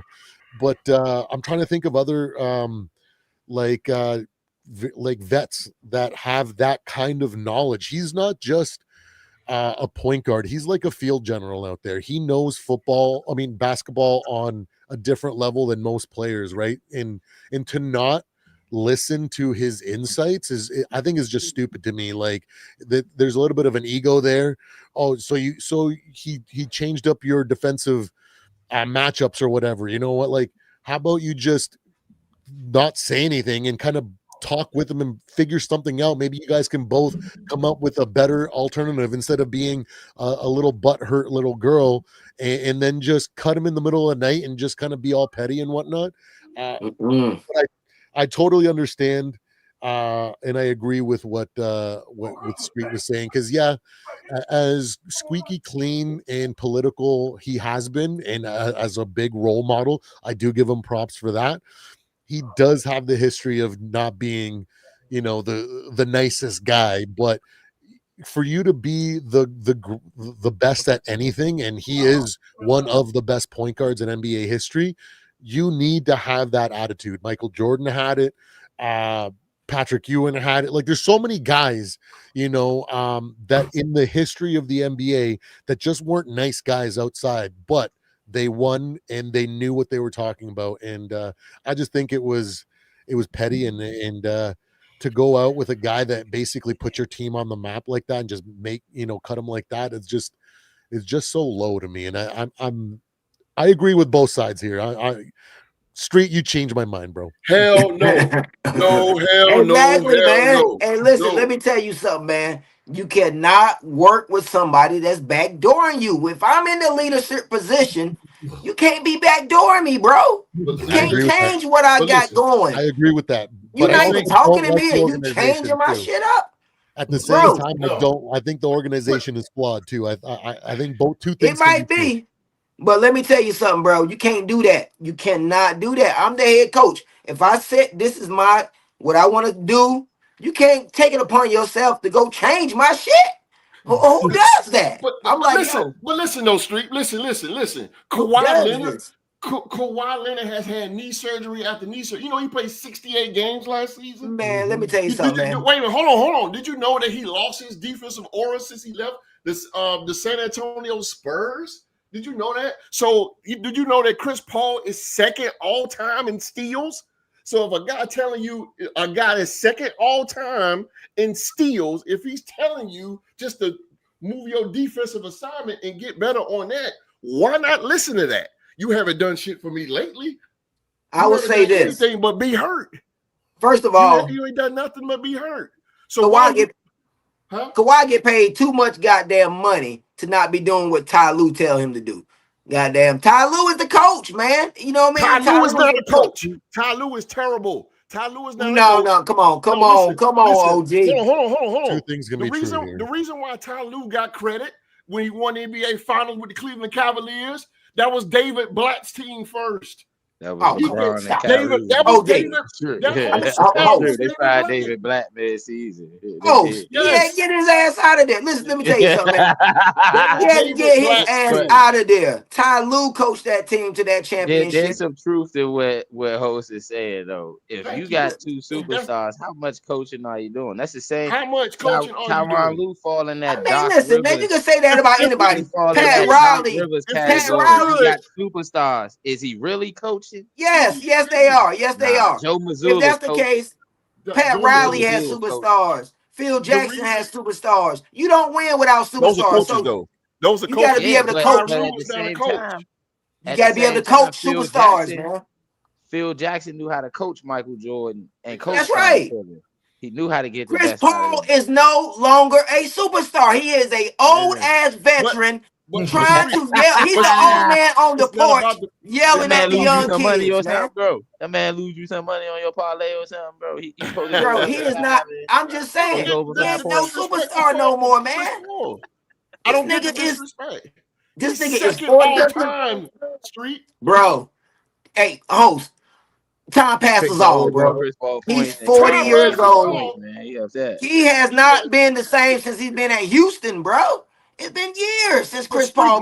Nobody's saying he's Chris Paul of those days. No, but he is a veteran. He knows how to play defense. He is second all time. So with somebody telling you, somebody that's already up there, somebody trying to tell you, it's just like if you had a son and you trying to tell your son, wear a condom. Though if you telling your son that, okay, and your son say, well, man, let me ask you this. That's disrespect. Let me ask you this. If you tell your son what to do, and then somebody else tell him what you didn't tell him what to do, don't you got problems with that motherfucker? Don't you got problems with him, host? Yeah. So Ty Lue is the daddy of that team. He's the daddy, not Chris Paul. Chris Paul's the uncle or old ass uncle. You don't get to go against me if I'm the father. You follow what the hell I say, or you get out of here. Tell me what Ty Lue has done in his career. It doesn't matter, host. You gotta respect. You gotta respect the position. I don't like Trump, but you gotta respect the office of the position. I understand the position. Now I get that. But who said Chris Paul tried to come in and be the head coach? Who said that? By his actions. He told us. And I don't think this was a one-off, host. I don't think it was a one-off. I don't think he just did it this one time and they cut him. It's multiple.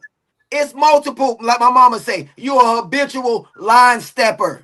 This dude habitually steps over the line. And it's time for him to go. I'm telling you, bro. I love that. You got people that habitually cross the line. And once they cross the line one too many times, bro, it's time to go. I guarantee you this is not the first time T. Lue say, hey, man, you know, what's going on, man? I guarantee you T. Lue talked to him before. But Ty Lue is not a goddamn coach. I don't care what you say. Chris agree. Paul is. You said it out of your mouth that Chris Paul is one of the greatest of all time. This guy. I like Chris Paul. What? Huh? I like Chris. I like him. So but two things can be true, host. He could be a great player, but he could be past his prime and an old grumpy ass old man backdooring me. That's what I got problem with. Backdooring. The street. He's not coming in the Clippers trying to score 20 points. He's trying to retire. He's trying to get out of here. He's backdooring the coach, man. Let me tell you, host. How is that backdooring the coach when he told to stop playing just to change your defense? That's a leader. That's not backdooring. Let me ask you a question. What if it was Michael Jordan doing the same thing? Yeah, he ain't Michael. That's a bad comparison. He's not Michael. No comparison, but no, I'm saying, what would it be then? Well, if he Michael, you winning 6 championships, you can say what the hell you want to say. Okay, then. That's what I'm saying. They're not respecting him because he ain't got no chips like Michael. He's even when Michael got in his 40s, people got tired of his ass too. When he got in his 40s and started griping and stuff, Gilbert Arenas to tell you. Gilbert Arenas told the story about the owner saying, "Hey, man, it's not griping when you on a losing team. I can see if they was winning. If they was winning, okay, don't mess up our vibe. But you fucking suck." This goes back to my point where it's the organization's problem. Because if they had a better Lawrence Frank. I know what I'm saying. If they had a better coach in place, he would probably work better with Chris Paul. And like I said, was most likely the medicine, not the cancer. Wait, hold on. You know? But you don't have the organization didn't set that up for it to work out. You know, you see that the Clippers could have handled the situation better. Exactly, Lawrence Frank. It's the organization. They should never brought Chris Paul in. Man. That's what they should have done. They was in a road game playing Atlanta Hawks, and they told him right then and there. I got a video right now that I can send to you that Ty Lue didn't even want to talk to Chris Paul. Chris Paul said host, at a certain point, you sick of a person, host. At a certain be a man, but listen though, Street, you gotta be a man because Chris Paul tried to go to Tyronn Lue, but Tyronn Lue didn't want to talk. Be a man, hate it or not. I think Tyronn Lue was done talking. He done did his talking. Hey man, quit backdooring me. If I tell you something, because here is a man trying to talk to you. If you got a problem with me, let's talk about it, right? So, I think Chris overstepped his boundaries, man. He think he's the coach. At the end of the day. He want to be a coach. He want to be a head coach, host. He do, man. I work with people that want to be the supervisor. I really have. They want to be the supervisor. I'm like, I'm the supervisor. But they want to be the supervisor. And they overstep their boundaries all the time. Bro, you guys need to like and subscribe, guys. This is why you need to be subscribed, guys. He turned and look what he did for the New Orleans Hornets. Look what he did to Lob City. You just praised him for Lob City, right? I told you, I like Chris. Man. So he know what he's talking about there, right? He knows what he's talking about there, right? That his time has passed, host. He's wearing on these folks, man. I'm telling you, his time has passed. He has wore on these cats. I don't even think So, I don't so the even think old it's players don't need management. to say nothing no more. The old players don't need to pass down what they need to pass down. They just need to be quiet. It's the way you do it. You got to be able to do it. You got to be able, like Haslam. What's my man name? They came out as gay. These guys sat on the bench for years. They sat on the bench for years. You got to be able to sit on the bench and John not Collins? overstep your boundaries. One of the And Collins number brothers? one, them guys ain't backdooring the coach. That's where it goes all sideways, man. When you're backdooring the coach, you cannot be preaching. So let me ask you this: if he said that he backdoored the coach, why Ty Lue didn't say it first? I think Ty Lue came to him and said something. I don't know this for sure, but I'm pretty sure Ty. If he'd have said it, it would have been done. If Ty Lue has such an effect on the Clippers, they would be winning by now, right? Nah, man. Look, it's a lot of reasons the Clippers not winning. It's not Ty Lue's fault. First of all, Kawhi Leonard they sent him home though. Huh? They won the game after they won the game. Yeah, but I'm just saying. I just think Paul George and Kawhi are the reasons the Clippers in the mess anyway. That's why. And like you say, if you're gonna fire anybody, it's Loris Franks, because they don't want to pay them all that money and brought their asses in. He's and an both idiot. of them injury prone. They injury prone. I agree with you on that. You traded Shea Gilgeous-Alexander. That was dumb. That was dumb. I mean, you got James Harden, bro, and Lord knows. Well, look, James balling this year, though, man. James balling this year. He all they got. Look, do anybody out there think that the Los Angeles Clippers is going to the NBA Finals? Please raise your hand. No. Hey, they should fire Lawrence Franks for trading Powell away. Okay. Sending Powell down to Miami. Since nobody agreed that the Clippers are going to the NBA Finals, so why not bring in a okay? Yeah, they traded him away. Okay, that's true. That's true. Okay, so what you're saying is the team is going into shambles, right? That's what you're saying. I say right? You get rid of Chris Paul and you get rid of Lawrence Frank and you bring in some new energy. They already got rid you'll of be Chris surprised Paul. what good energy means, man. Good energy. I don't give a damn how good a player is. Chris Paul is gone. So Chris Paul is gone. So now what's the excuse going to be when they start losing? I say you get rid of Lawrence Franks and you bring in a new GM. You need to get rid of that fucker right there, Ty Lue. That's what you need to get rid of. Nah, come on, man. Ty Lue a good coach, man. No, Ty Lue a good coach. He's not, bro. He's not. He's the guy that got stepped over by Allen Iverson. That's all you know with Ty Lue. That's all okay, man. Know. But he's the guy that also orchestrated a 3-1 comeback and won an NBA championship. It was David Black's team. You slipped and fell on the NBA championship. They were Dave Griffin. Griffin drafted that team. Griffin was the GM during that LeBron reign. Griffin, the GM, that went on to the Pelicans. He went on to the Pelicans. But Black didn't do nothing up there, man. They didn't use his system to win. They used Ty Lue's system to win. Doc Rivers' system to win that. Actually, Black told LeBron James led that team, but that's they damn sure used Black. LeBron James was coach of that team because Doc Rivers got a coaching system. LeBron James got rid of David Black. Let's keep this giving up 3-1. I agree, and he brought his dude. I'm saying, man, you can't take nothing away from Doc. Doc got him a chip. You know what I mean? And Ty Lue's off of his tree. You got look, Ty Lue's off of Doc Rivers' tree, and he got him a chip. So you can't, I'm gonna wrap this up in a bow. Let me wrap this up in a bow because the Los Angeles. This is an example of how the NBA is weak. They can't take constructive criticism. They got a guy like Ty Lue that's not going to really say anything. Oh, guys, I'm not going to say anything. And that's how it is now in the NFL and NBA now. You can't really say nothing to the players now. If not, they're going to go to the owner. They're going to go to the GM. They're going to complain. That now they done got – look, it's to the point now they done got rid of Chris Paul. And let's say let's not even go with this backdoor stuff, but Chris Paul is just a leader. Okay, the Clippers do not have a leader. They don't have nobody that's going to take leadership. That's the problem with the world because we don't have a good leader. That's what's problem with sports. No leaders. We just talked about Mike Tomlin. If Mike Tomlin, Q said it, if Mike Tomlin leave, Pittsburgh going to shit because they losing a leader. He's an old school coach. He's a man's man. What you think Chris Paul is? He's a man's man that holds players accountable. He came on a bad team. He didn't have to go to the Clippers. But he went to a bad team to just try to help them. But that help seemed like, oh, you trying to take my job. Oh, you trying to tell me what to do. Well, hell, somebody need to try to do something because you're playing like shit. It's the organization, man. I think they should have done it. Like, even if both things could be true, they could have done a better job of handling it. Firing him in the middle of the night, getting nothing in return, just disrespecting him like that. It's just petty, and just proves that. Why not talk about it like men? Why not talk about it like men? Y'all ain't never been sick of a person, man. Y'all ain't never even been sick of a person and really don't give a about what they do, how they feel. But I would talk to him. I would, especially. But they have talked to him already. I'm sure they told Chris to stop doing this. No, they haven't talked to him. Because if they would have talked to him, he'd still be on the team. They got rid of him.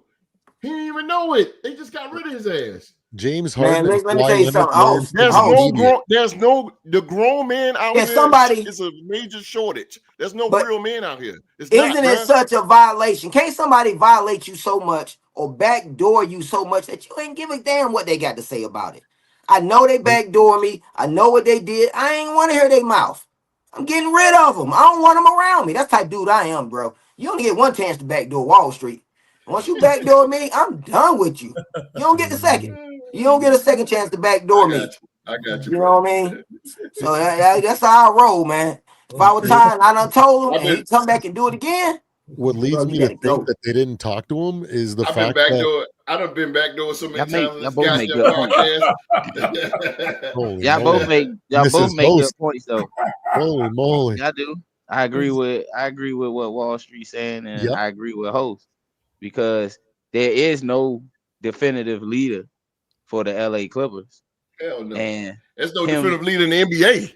Yeah, and I would just say this, and the reason I can kind of agree with Wall Street is because y'all both make good points. Chris Paul, if he was going to be a leader, he could have done that. He could have been the leader and humbled himself and just did what he was doing in the confounds of the game. Mm-hmm. Like he could have talked to Ty Lue and say, "Hey, you know how I am." But he as soon as they brought him in the organization, he could have sat down with Ty Lue and say, "Hey, read that right there. Read that comment. Read that comment in the box. Let me read it. It says Chris Paul and his leadership style clashed with the Clippers. With the Clippers. Sources tell ESPN Paul has been vocal in holding management, coaches and players accountable, which the team felt became disruptive. Specifically, Ty Lue was not on speaking terms with Paul for several weeks. You're the coach. Why are you not talking? Why? You know why? Because I'm a bitch. He run it like the Wild Wild West. They don't care about. He know his owner is a billionaire. So if my owner is a billionaire, I got the best job in the world in LA, outside in Inglewood, outside LA. Who else gonna come here and coach the Clippers? Look, man, I'm from a different era. You got a problem with somebody, you gonna goddamn step to him and close. Look, close the door. I don't need an audience, and we're gonna sit here and we're gonna talk about it. You know, also too, you just can't. You can't listen. You gotta respect the coach's position too, man. You gotta be able to respect the position of authority. He is not the head coach, and I could see somebody like that getting old. You know how you do when you get older, bro. You ain't got no filter no more. You know what I'm saying? I'm 50, so I tell you, sometimes my filter ain't what it used to be. So I'm telling you, man, he's over there overstepping it. Like I told you, habitual line stepper. I done told him he keep on overstepping his lines, and sometimes you just can't work with a motherfucker, man. You just can't work with him, and you gotta agree to disagree on this one. You just gotta separate just gotta move on. Sometimes you just can't work with a person, bro. And I believe that's where it got to with Ty. Him and Chris, like they say, their styles clashed. Sometimes it ain't about, one of us are wrong or right. Our styles just don't mesh. It's not going to work. Let's move on.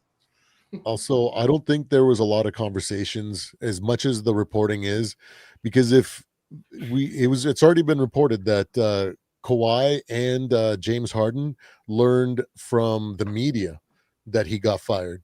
So it's not like the organization told them what was going on or had any conversations, which makes me think, how deep could any of these conversations could have been with Chris Paul, from any person of management, any coach, and if he wasn't talking to Ty Lue for weeks now, so how much collaboration was going on there? So I think it's more evidence that the Clippers are freaking hot garbage, bro.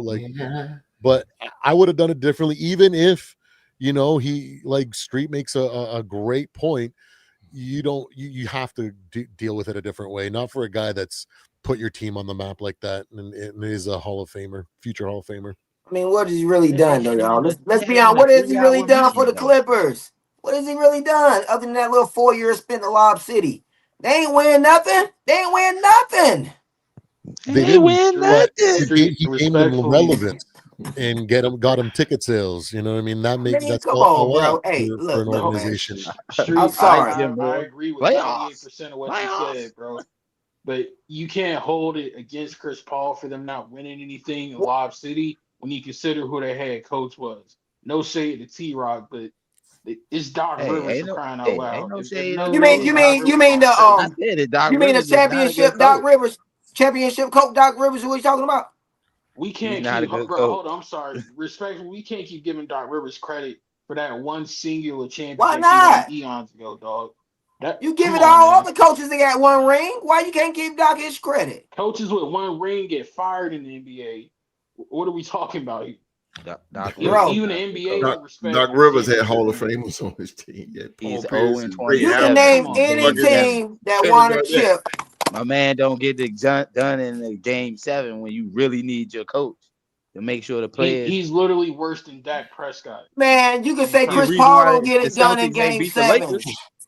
Chris Paul don't get it done in game 7s. Chris Paul was they didn't beat the Lakers. Chris Paul and James Harden are the reason Doc Rivers. He could have kept playing me and Nate Robinson, but he wanted to go with the same starting 5 in game 7. Rasheed Wallace was tired. Listen, ain't nobody trying to listen to Big Baby. Big Baby makes horrible decisions. That's why he's in prison right now. Hey, man. So ain't nobody trying to listen to Big Baby. Man. God damn. Ain't nobody trying to listen to him. He's been throwing grenades all freaking topic, man. I'm just saying. Man. We ain't listening to Big Baby coaching decisions out there because, huh?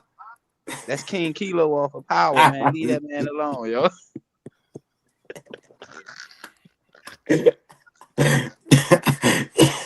I love him on that show too. Hey, but listen, man, I like Doc Rivers. You know what I mean? I don't think he's the best coach in the world, but I don't think he's the worst either. You know what I mean? You can do much worse than Doc Rivers out there as an NBA head coach. He does have a chip on his resume, and there's a lot of coaches that ain't got it. Ty Lue, chip on his resume. So, hey, man, come on. If it was that easy to get, everybody had one. It's true. Very true. Well,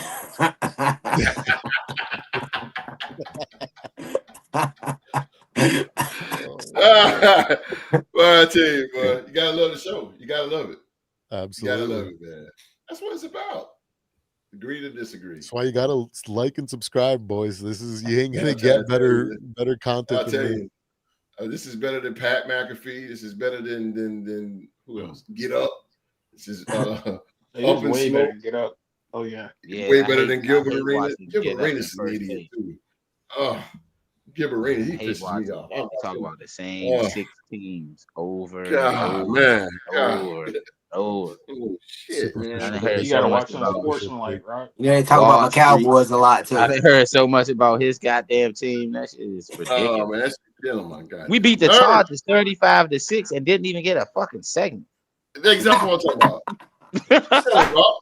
God damn, bro. PW. Oh, facts, bro. Oh, Mark. Again, man, this is the 4-year anniversary show.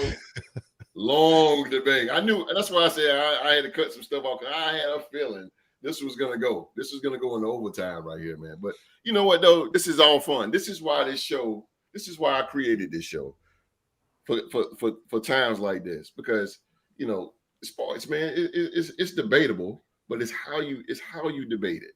It's how you debate it. It really brings us together. Cause I see his point. Now he don't see my point, but I see his point. And that's what it's about. That's what we do here, y'all. We debate, and it's all fun at the end of the day. Real talk. Wow. It's all about fun, having fun, and talking about sports, man. And I can do it all day long and twice on Sunday.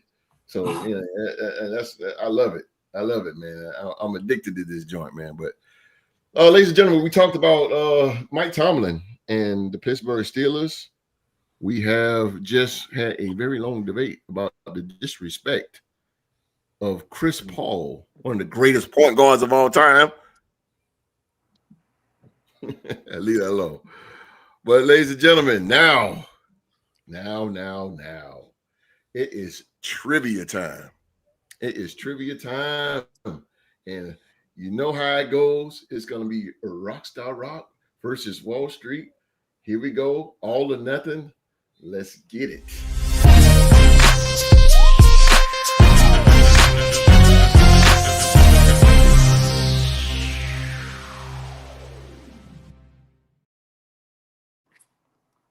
All right, NBA trivia here. We're gonna crown a new trivia champion tonight. I need one.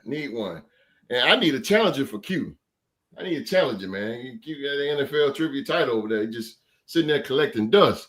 We need some challenges here, man. You know what I mean? I might have to go get somebody to challenge. Yeah, man. Feather dust. You gotta go get a feather dust. For real. That's that thing. Somebody play it. Joe Swifter. You ain't lying. No, boy. Somebody got. I mean, he holding that thing hostage, boy. Wall Dog is fired up tonight. Yeah, he is. I'm glad. I'm glad he is too, man. It's good. It's good, man. That's what it's about. That's what it's about, John Stover. That's what it's about. All right, man. This is NBA trivia. This is winner take all, and the reason why it's winner take all because both of these guys just faced each other before in trivia, and it's actually 1-1. It's supposed to be a best of 7 series, but we're gonna narrow it down to one big one right here on the anniversary show, and let's do this thing here, man. Before I get going here, you know how I asked the podcast panel who they think gonna win his thing here. Let's start with Mark. Who you got? You got Rockstar Rock or you got Wall Street? Well, I mean, Wall Street has swept Rockstar Rock in fantasy football this year in our Real Sports Fantasy Football League. So I think Rockstar Rock is due for some get back. I call him my favorite NBA analyst for a reason. This man knows the game of basketball better than he knows some basketball. I've come across. Yes, he does. Yes, he does. He knows some basketball. I'm going with the man who ended the reign of the most dominant NFL trivia champion of all time. I'm going with Rockstar Rock. You going with Rock. All right. I ain't mad at that, Mark. Supreme, who you got, man? You got Streets or you got Rock? I don't know you guys' football knowledge or maybe basketball knowledge, so I have you, John Stover. Here. But let's make it a little even here. I'm going to take Wall Street on this one, 1-1. There you go, Preem. There you go, baby. All right. Okay, so it's down to the OG here. OG, you get the final vote in this here. So who you got, OG? You're a former NBA trivia champion yourself. You got Wall Street or you got Rockstar Rock? When it comes to the NBA, I'm gonna have to go ahead and go with the Rockstar Rock. You going with the Rock? Yeah, the Rock says. The pressure's on, baby. The pressure's on. Let's go. Let's go. All right. So we don't. It's 1-1 here. So I'm gonna answer an opening question. Whoever get this right gets the first one. Or who want to go first? I mean, anybody volunteer? Right. Go ahead and let young fella go first. Let Rockstar Rock go first. Okay. So he put it on to Rock. Okay. All right, Rock, here we go. What player has won the most NBA MVP awards?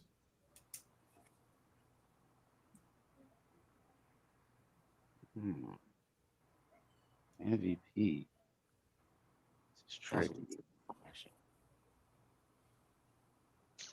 I'm gonna have to go with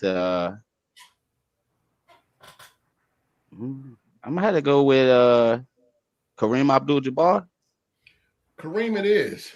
Hey, great pick. Man, got more than Jordan. Hey, Kareem, 6 NBA. I wouldn't have went with him, Rockstar. I was going to say Bill Russell, but I don't think they were giving the NBA awards right back then. Yeah, I think Kareem got 10 MVPs or some shit like that. 7. 6. He got 6. He got 6. 6 yeah. or something like that. Jordan. He had 10 all defense. That's what it was. He had 10 all defense He was on the 10 all defense exactly team right. 10 years. That's exactly Pull right. that one out the bag there. All right, That's one of them Q dog questions right there. The Q dog. Yes, sir. Yeah. All right, Streets, here we go. The Toronto Raptors drafted this Hall of Famer in 1997.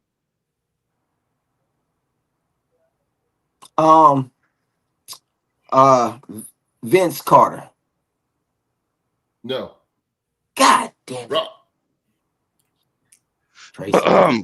That would be his cousin, Tracy Damn, McGrady. I know it. T-Mac it is. There you go. They didn't even. Did they draft Vince? Yeah, they drafted Vince, but he came Vince out of 98. McGrady. You might want to put your mouthpiece back in, my bro.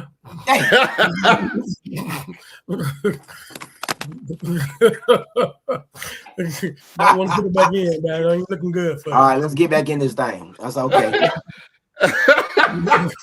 Hey. Hey, both of them Hall of Famers though, ain't they? Yes, sir. All right, okay.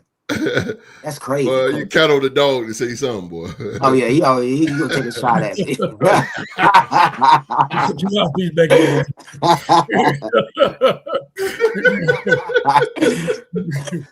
Oh shit! All right, Street, back on you. That was stolen by Rock. Back on. Here we go. Let's get back. What country is Tony Parker from?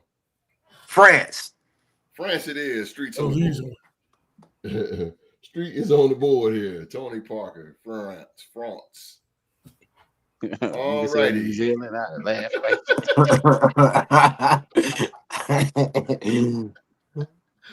Oh shit! All right, Rock.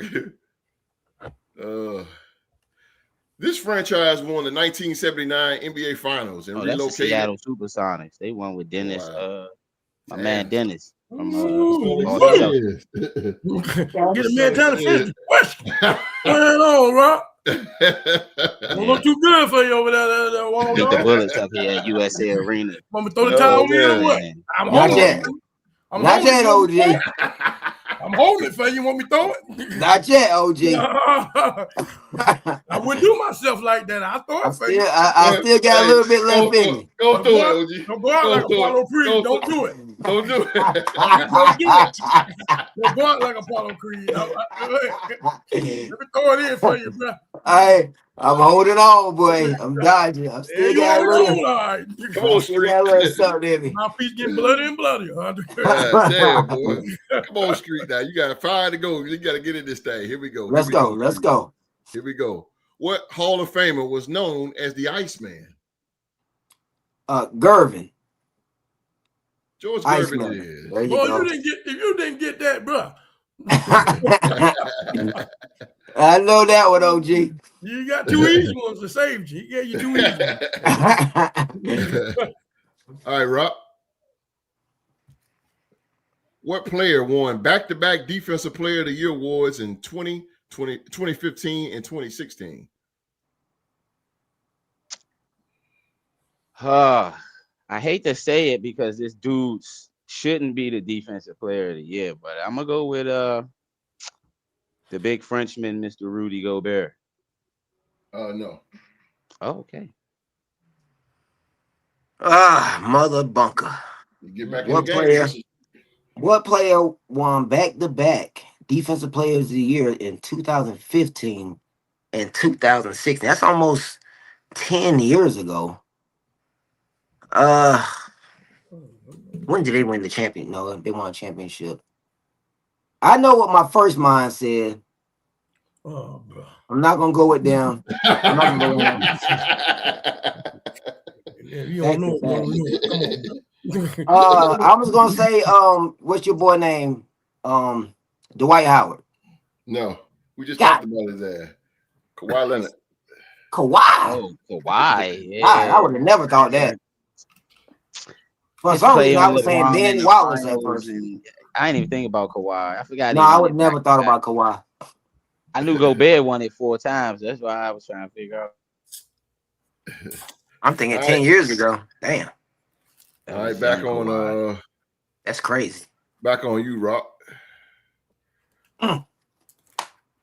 Who has the most career turnovers in NBA history? The most career turnovers.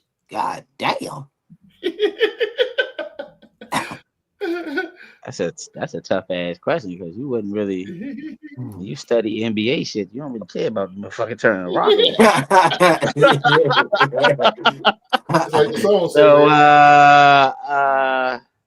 Most turnovers in the history of the NBA.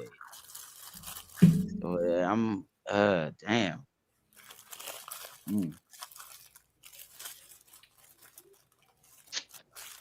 I'm going to take a guess. I don't know really. Say Kobe. Fuck it. No. All right. So I figured to have the most turnovers, you got to be handling the ball a lot. So it's probably a guard. But if you're a good guard, you ain't gonna be having a lot of turnovers. So that leads me to somebody like AI. No, you gotta put 2 and 2 together.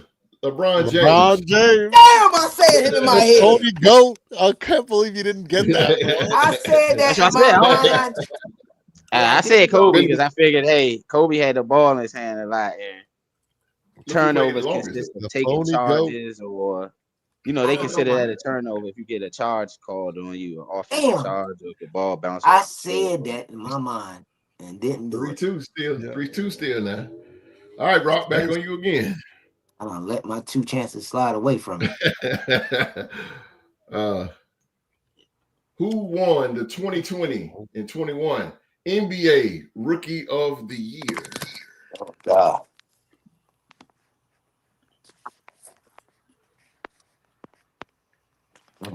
I'm gonna get it. Think it. 2021. That's the 2020-2021 season. So that was the bubble. No, that was the year that that was the year after. That's Giannis and them won the NBA Finals. 2020. The same man getting ready, boy. Think, Tyreek. Think. Shoot it out.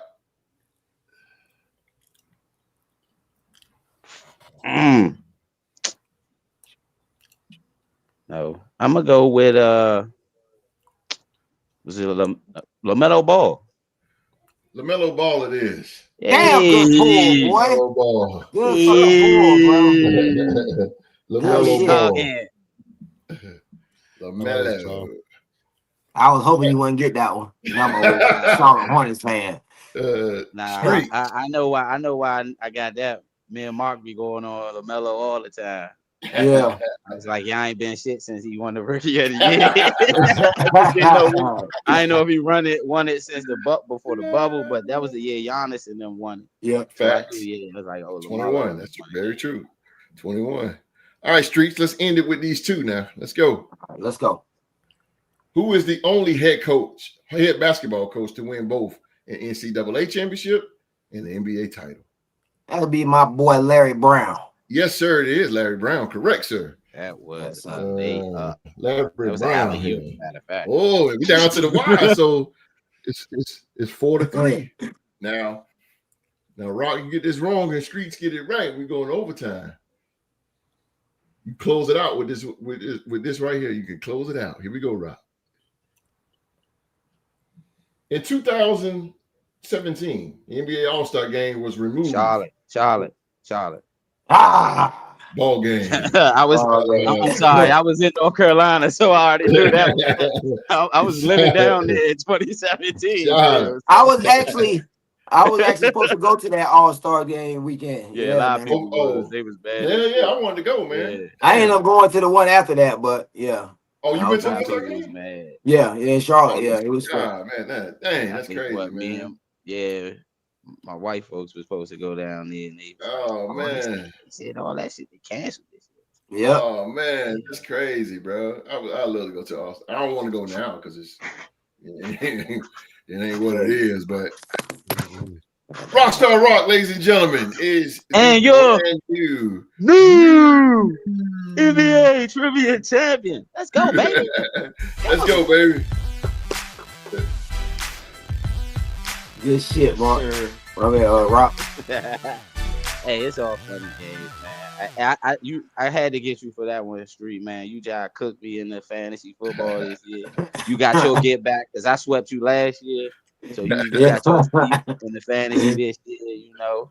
And No doubt. you know, man, you had battles all the time, you know. And I ain't ducking, you know, whenever anybody want a shot, hey, I ain't afraid to you know, let everybody Hey, let somebody shot. that man right there now. You know he deadly now. That man right there deadly now. He's ready for you. Look at him. Hey, he might have to dust that NFL off, like Mark said in the comments. You know, I was the one who I had to defeat Thanos. Hold on. I had to defeat Thanos. Now, you know, Not in my house. That's a different story. The eater of worlds, but I defeated Thanos in March. Oh, man. That's what's up. That's what's up, man. Q-Dog. Rockstar Rock, the brand Eater new of worlds. So we gotta form a Fantastic Four against him. So. the brand new Real Sports NBA trivia champion, man. You gotta give Wall Street some credit though. He was on the comeback. Yeah, Wall Street still got the record, I think, but he got 4 times he won the NBA joint. Yeah, 4. This is your 3rd now. Yeah. See, so Street got the most. I'm coming. Street got the most. I'm trying to tie or pass, whatever. You know, real quick to go back on NBA trivia, man. And I know Mark, because Mark been there since there. But man, you remember them times, man. Q versus D-Rec. And Q smoked him 4 times in a row, bro. And he kept coming back for more, dog. Like he literally kept getting back up saying, "Thank you, sir. Might have another." Like, well, that was a good memory there, but I swear, D-Rec kept coming back, and every week, host, I want to go against Q. Oh boy, all right, here we go. And then he gets smoked. 5-1. To this day, host, I think you hit him up right now and say, "Hey, you can go up against Q-Dog. Oh yeah, he'll come running. He'll come right on. He'll come right on, man." And to the point where Q didn't even want to face him no more, man. I think 3 out of the 4 times I done had the joint. I done went against Wall Street all 4 times. He done had that. All the time, yo. Yeah. All the time, man. 4-3. Trying to get up there, man. That D-Rec and Q. That's on two. That's when we was on Tuesday nights. That was a one-sided matchup. Oh man! It was like that high school we talked about. We found out that never won a game in like 30 years or something. But the biggest trivia, the worst beatdown was Mark when he whooped Philly G in wrestling joint. Yo, that shit was epic. That was the worst beat down I have in real sports history. He stole Philly G. Mark, you watching, Mark didn't even get a question. Mark stole every question that Philly G had was asked. That was crazy. That is the worst beat down 8 questions I've ever seen. Stolen. Oh, I don't feel so bad losing to Mark.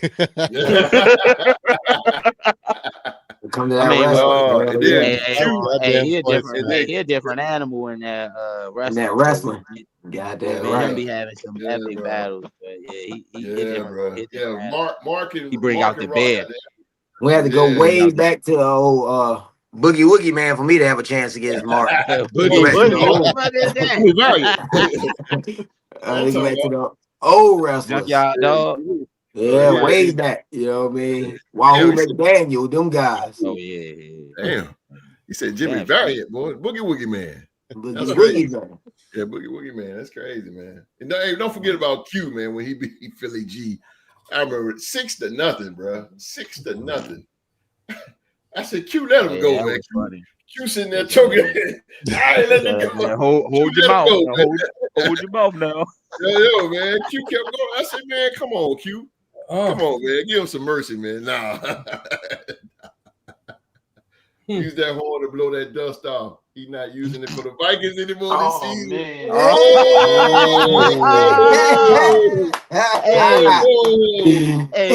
Hey, All right, because you got one more trip. You got to come to Minnesota. That's all I got to say. Get your Look at nephew Wallace. on the Look at show. him. You go. Wall Street finally did the clap. Look at he's sneaking it in. Look at him. Get your nephew on here. He's go against Wall Street. Go against Q Dog in the trivia. Oh, Packers man. versus Vikings. I like Packers it. will still choke in the playoffs like they always do. Good fun, good memories. Bring that JJ McCarthy bobblehead out right there, OG.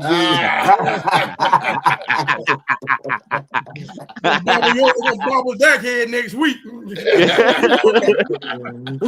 Next Sunday night, we're gonna bobble his head.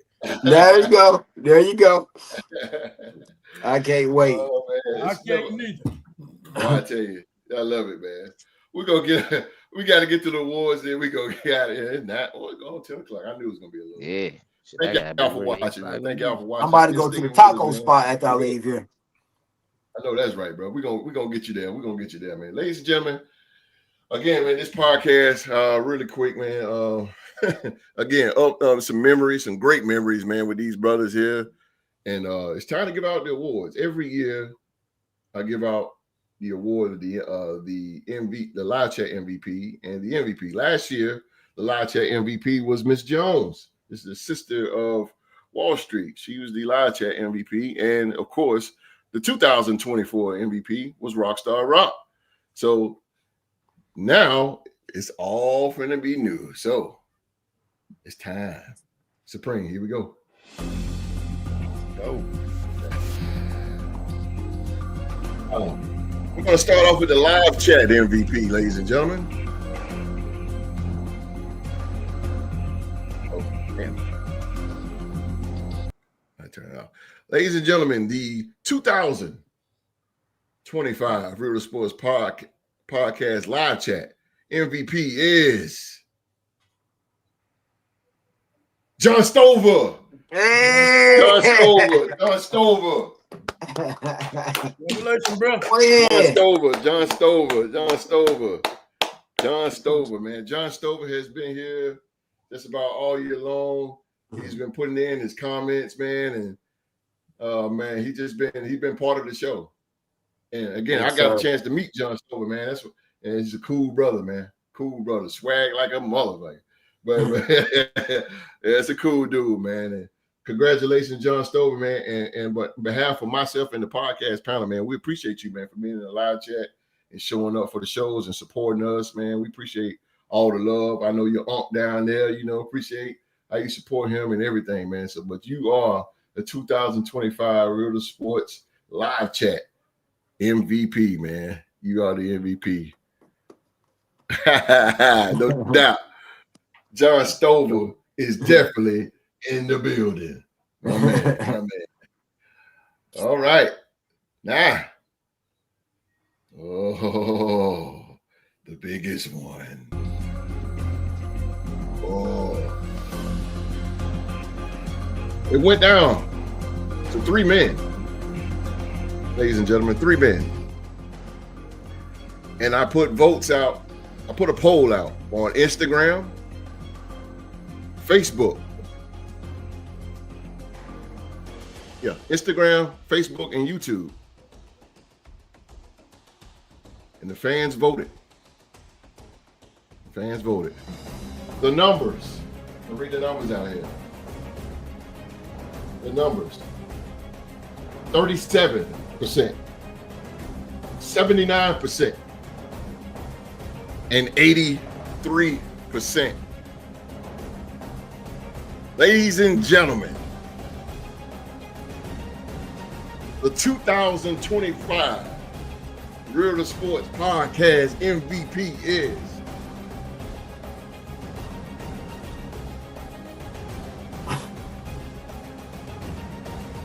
Yo, Mark! Whoa!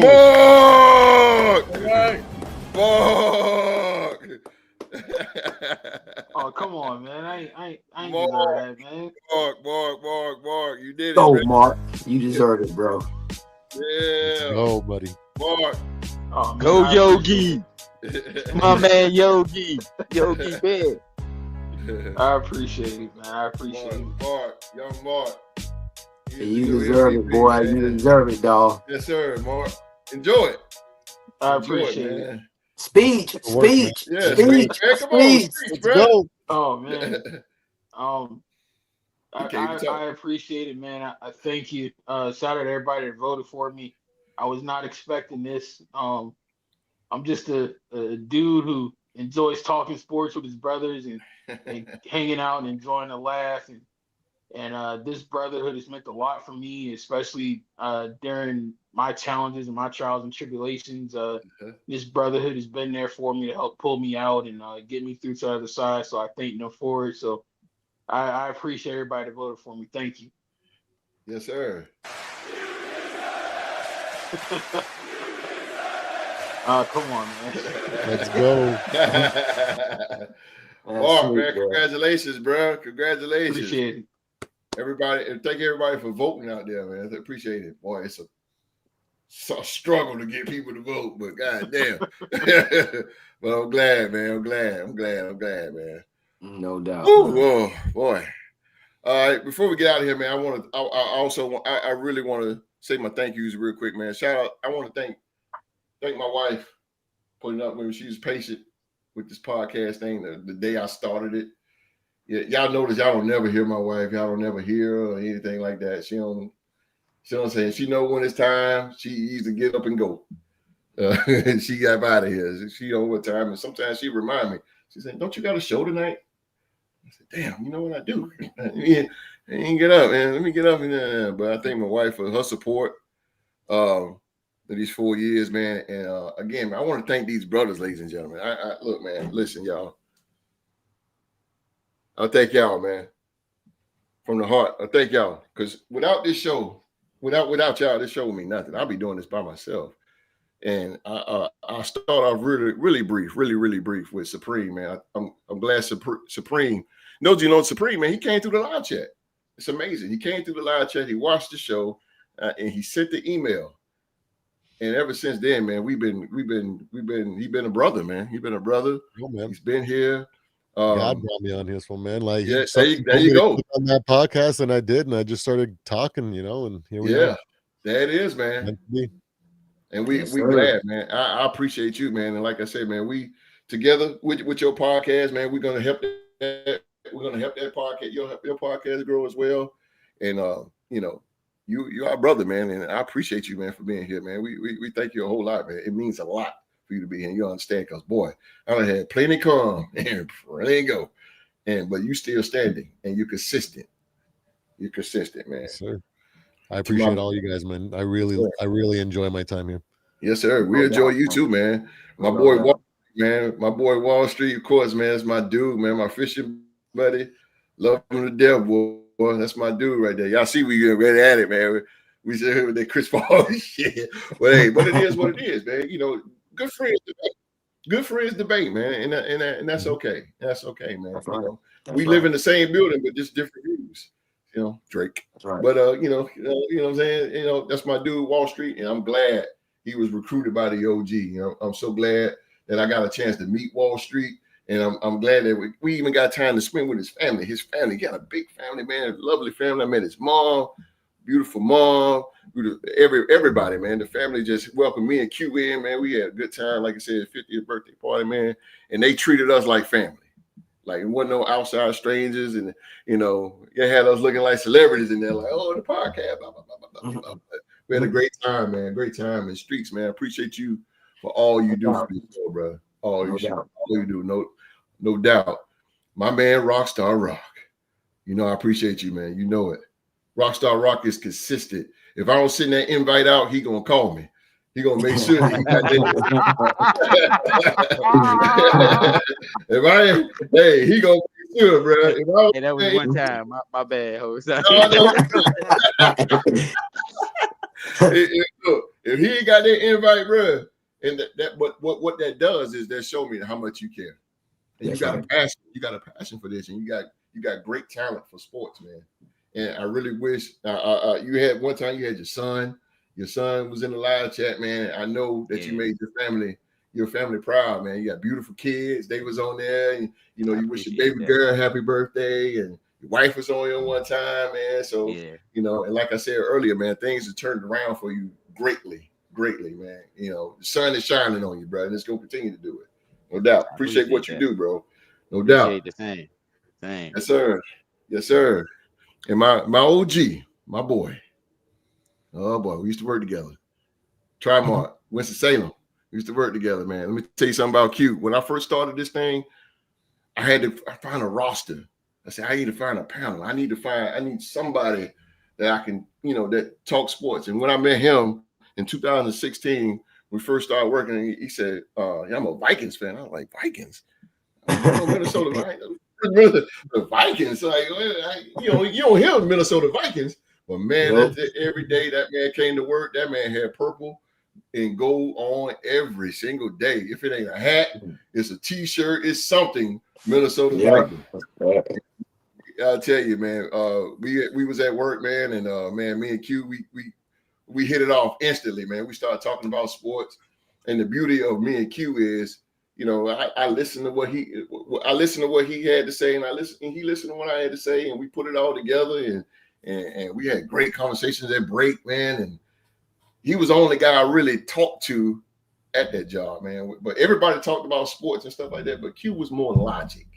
He was more logic, and I like how he talked. And I like how he presented the game of football and basketball as well. So I had to reach out, and I'm glad he reached out. And it's been one time that I ain't gonna go too deep in it, but it's been one time that he didn't. He quit on me. He quit on me, and I told him, I said, bro, I need you. I don't need you to quit on me. And ever since then, man, he said, okay, I got you. And he ain't turned his back on me since. So he's been right there. He's been right there. That's another loyal brother right there. He'll stand on the front line for you, y'all. I tell you. And that man got a lot of information, valuable information. You don't call him a legend for nothing. Trust me, bro. Trust me. And of course, last but not least, man, the new MVP, Mr. Young Mark, the man who's been here since day one, man. The man who's been by my side, man, who's hard to run. He was hard to get, boy. All the guys in the barbershop say, man, it's a Raider fan, man. Go join your podcast, man. You know, I said, man, yeah, bro. I'm coming up there. I ain't getting a haircut. I'm coming there looking for, oh, he just left. Man, then I finally got him. We got to talking because at first we was doing the podcast on Messenger, on Facebook Messenger. Those were the days, bro. We was doing it on Facebook Messenger. You remember them days, Q? Facebook Messenger. We started on Facebook Messenger, and then I said, you know, let's take this thing to another level. And like I said, I did not think this starting a podcast. I ain't know shit. I ain't know nothing. And it's, you know, it started and it grew and it just grew and it grew. And thankful to YouTube. I thank YouTube, man, for growing the channel, and I thank everybody for watching it, man, and making the thing grow. And everybody spreading the word, and you know, and stuff like that, man. So it's all love, man. This podcast was created by love and growth, and that's what it's about. You know, bringing sports fans together. Supreme is up in Canada, you know, and Street is in Greensboro. Q is in Winston. Rock is in Maryland, you know. Mark is in High Point. We all over the place, but it brings us together, and that's what this is about. Real to sports, and it brings people together. Something that we need in these days is something that brings us men together.